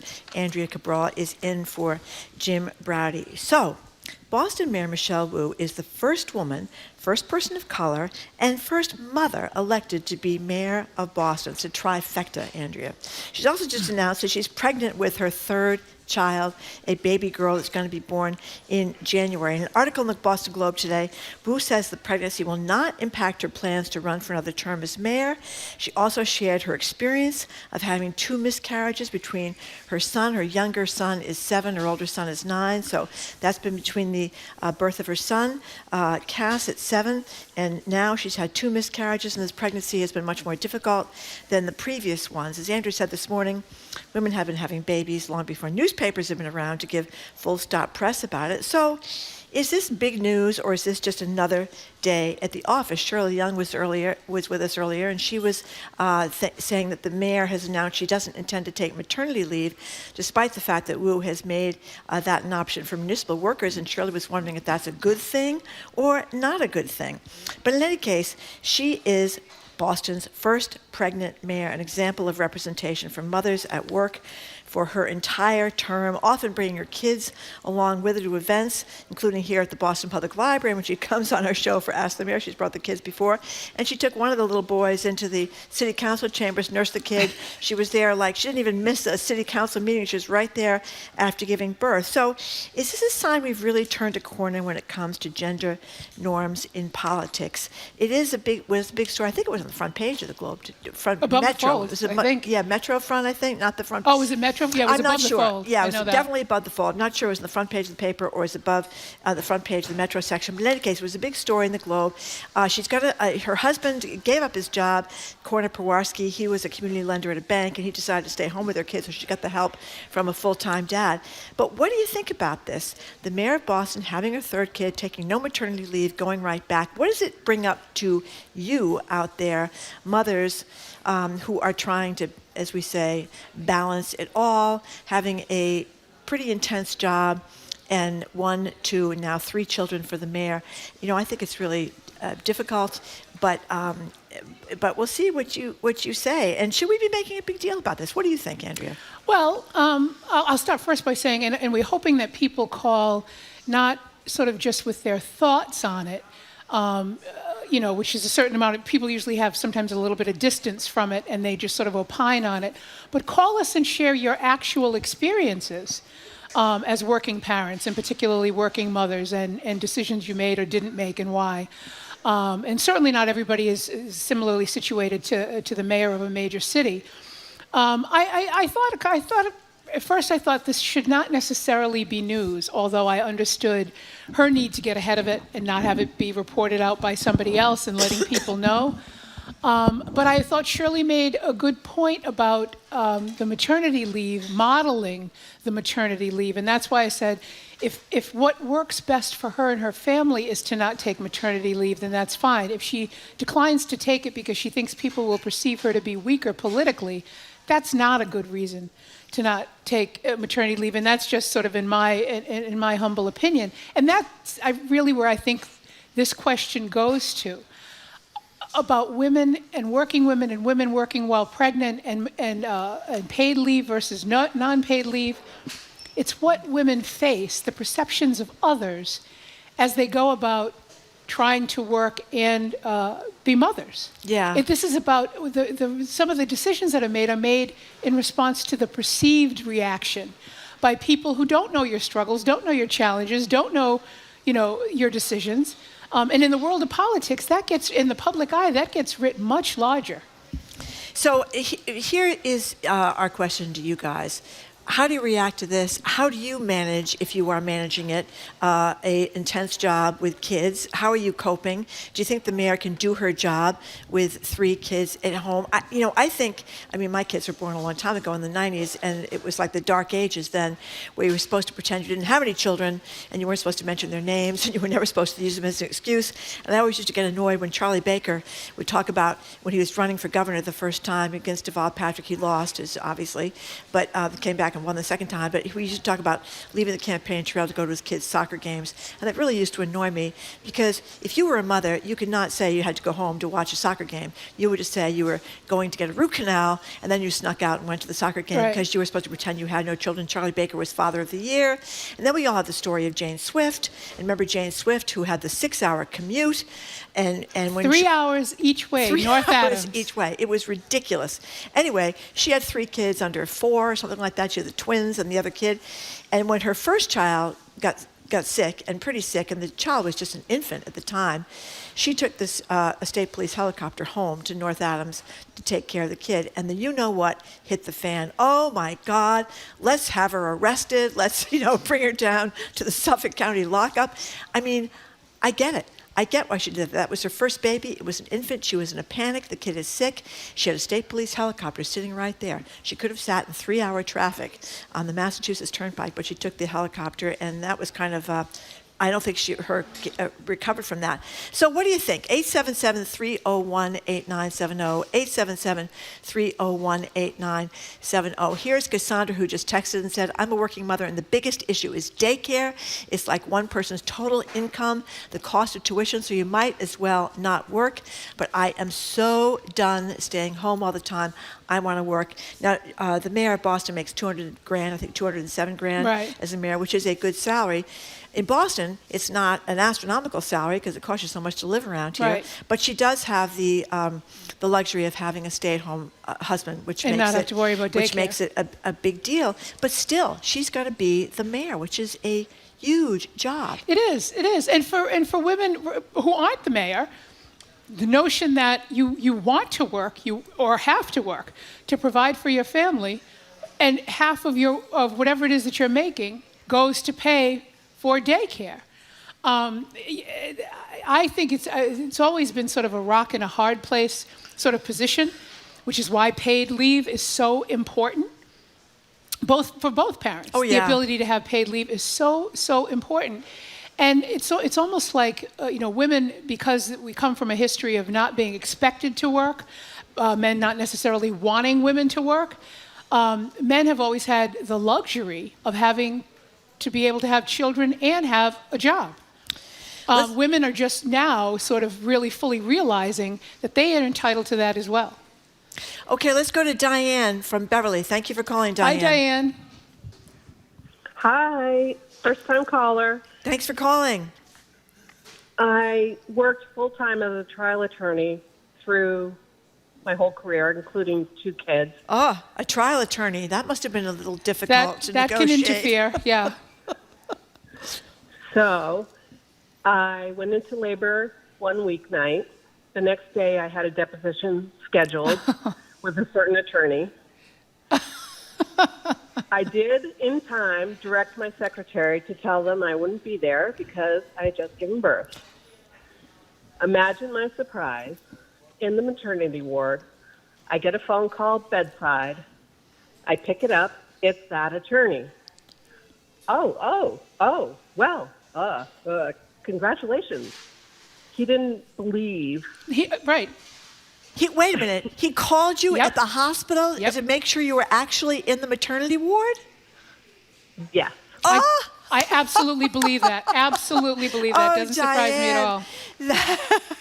That's a great story. So did the judge allow you a day or two off to recover from childbirth, or what happened? Well, the judge isn't involved in a deposition. Oh, a deposition. Okay, I'm sorry. Because I had caught him out, I got a very big floral arrangement delivered to my home. Yeah. Well, so what do you think? You're a trial attorney. I mean, that's very intense. How do you think? 2 kids, 3 kids? I mean, how are you handling it? Well, I'm retired now, but I lived through the experience. Okay. Okay. And I did it with the help of au pairs, daycare, and cooking dinner with my winter coat on.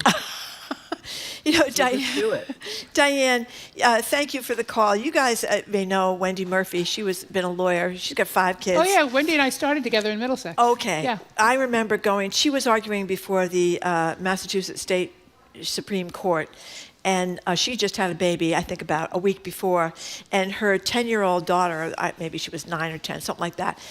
She's babysitting the baby in the little carrier, with the newborn little carrier, while Wendy, the nursing mother, is arguing before the Supreme Court. And I remember she asked for an extension.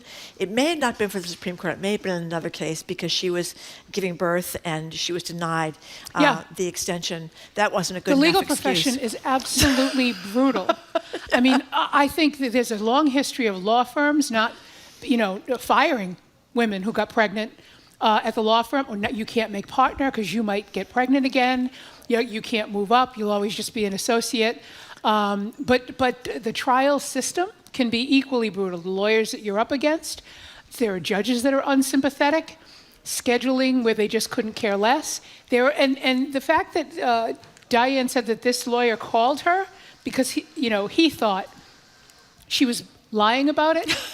That really tells you something, that somebody would say you're using pregnancy, and obviously an advanced pregnancy, because she went and had the baby. That's right. An advanced pregnancy as an excuse to get out of a deposition. Like I say, most of it is projection. You sort of project onto other people what you yourself would be capable of. But the legal profession has been brutal on women. Well, our number is 877-301-8970 to call or text. I remember a few years ago, one of these big downtown law firms, I forget which one, big brouhaha because they were opening a daycare on Saturdays. And all I could think of, because they want the lawyers to work 6 days a week instead of 5. Instead of 5 days a week. It isn't really as magnanimous as it seems. Let's talk to Lynette, who's calling from Hull. Hi, Lynette. Hi. Just to let you know, I have hearing aids, so I might not hear everything you say because they're not working too well. Okay, we'll try. I'm pushing 80. And when I was young, I worked up until I had my baby. I had 2 different children. I worked up until the night before with each and went back 2 weeks after and nursed both of them till they were 2. I was teaching 36 kids during the day. Back then, they did not have maternity leave or a lot of other things. So I did it, and I loved every minute of it. But now that I'm pushing 80, I wish I hadn't worked so hard. Lynette, thank you. It was burning the candle at both ends, and it was very, very hard on my body. And because I was so in love with my children at work, the children I was teaching, and really loved, of course, my own children, I tried to do it all. Lynette, thank you for the call. Yeah. I think that we've learned that you cannot do it all. Or certainly you can't do it all But at the same time. that's a very common experience very that she's common describing. experience. That women everywhere were doing what she did. You know, we have got several people who are texting mothers who do not like the fact that the mayor is not taking a maternity leave. This is Alina from Poughkeepsie, New York. We don't have to worry too much, Mayor Wu, because she won't be voting for you from Poughkeepsie, New York, one way or the other. But she says, I'm a parent.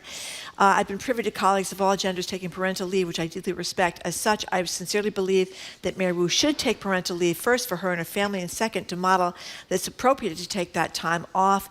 Last, I think of a former supervisor who would send and respond to emails at all hours, and though she talked about self-care, she didn't model it, so the rest of us didn't feel we could do what she encouraged us to do, which she would not do herself. But then the second, another texter says, I think it's great that women get to have a choice to take maternity leave or not.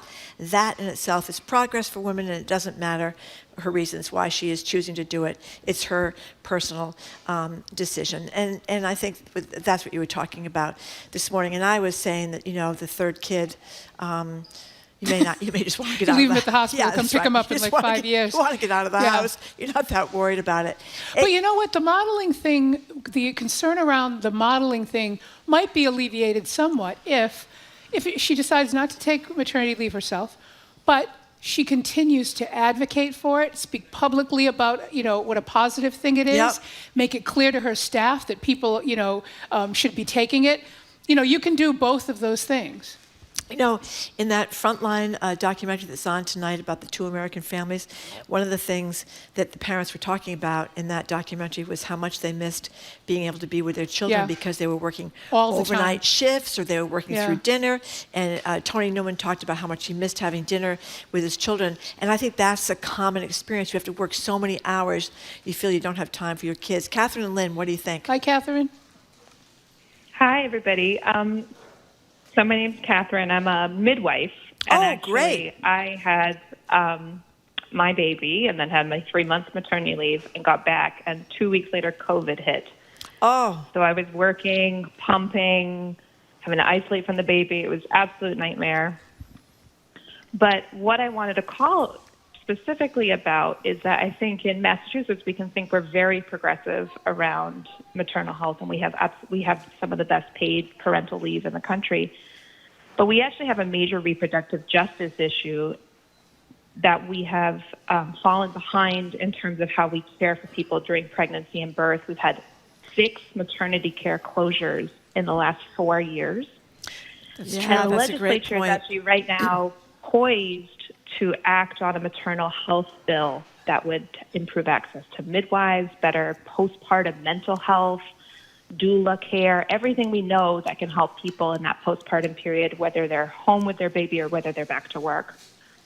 You know, I'm so glad you called, Catherine, because, you know, I had a midwives for my first kid, and that's when you're most nervous, your first kid, because you don't know what's going to happen.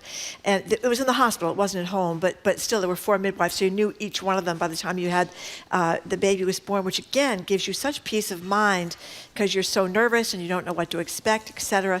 Whatever could be done to make it easier to get midwives, to fund midwifery, and the postpartum piece, you know, your obstetrician is not necessarily the person that's going to find out about the postpartum piece the way a midwife might, Catherine. No. Yeah, so absolutely. People can contact their senators, ask them to move and vote on the maternal health omnibus. They should know what you're talking about. Maternal health omnibus. Yes, the number is 617-722-2000. You can call that number, and if you don't know who your state rep or state senator is, they'll tell you if you tell them where you live.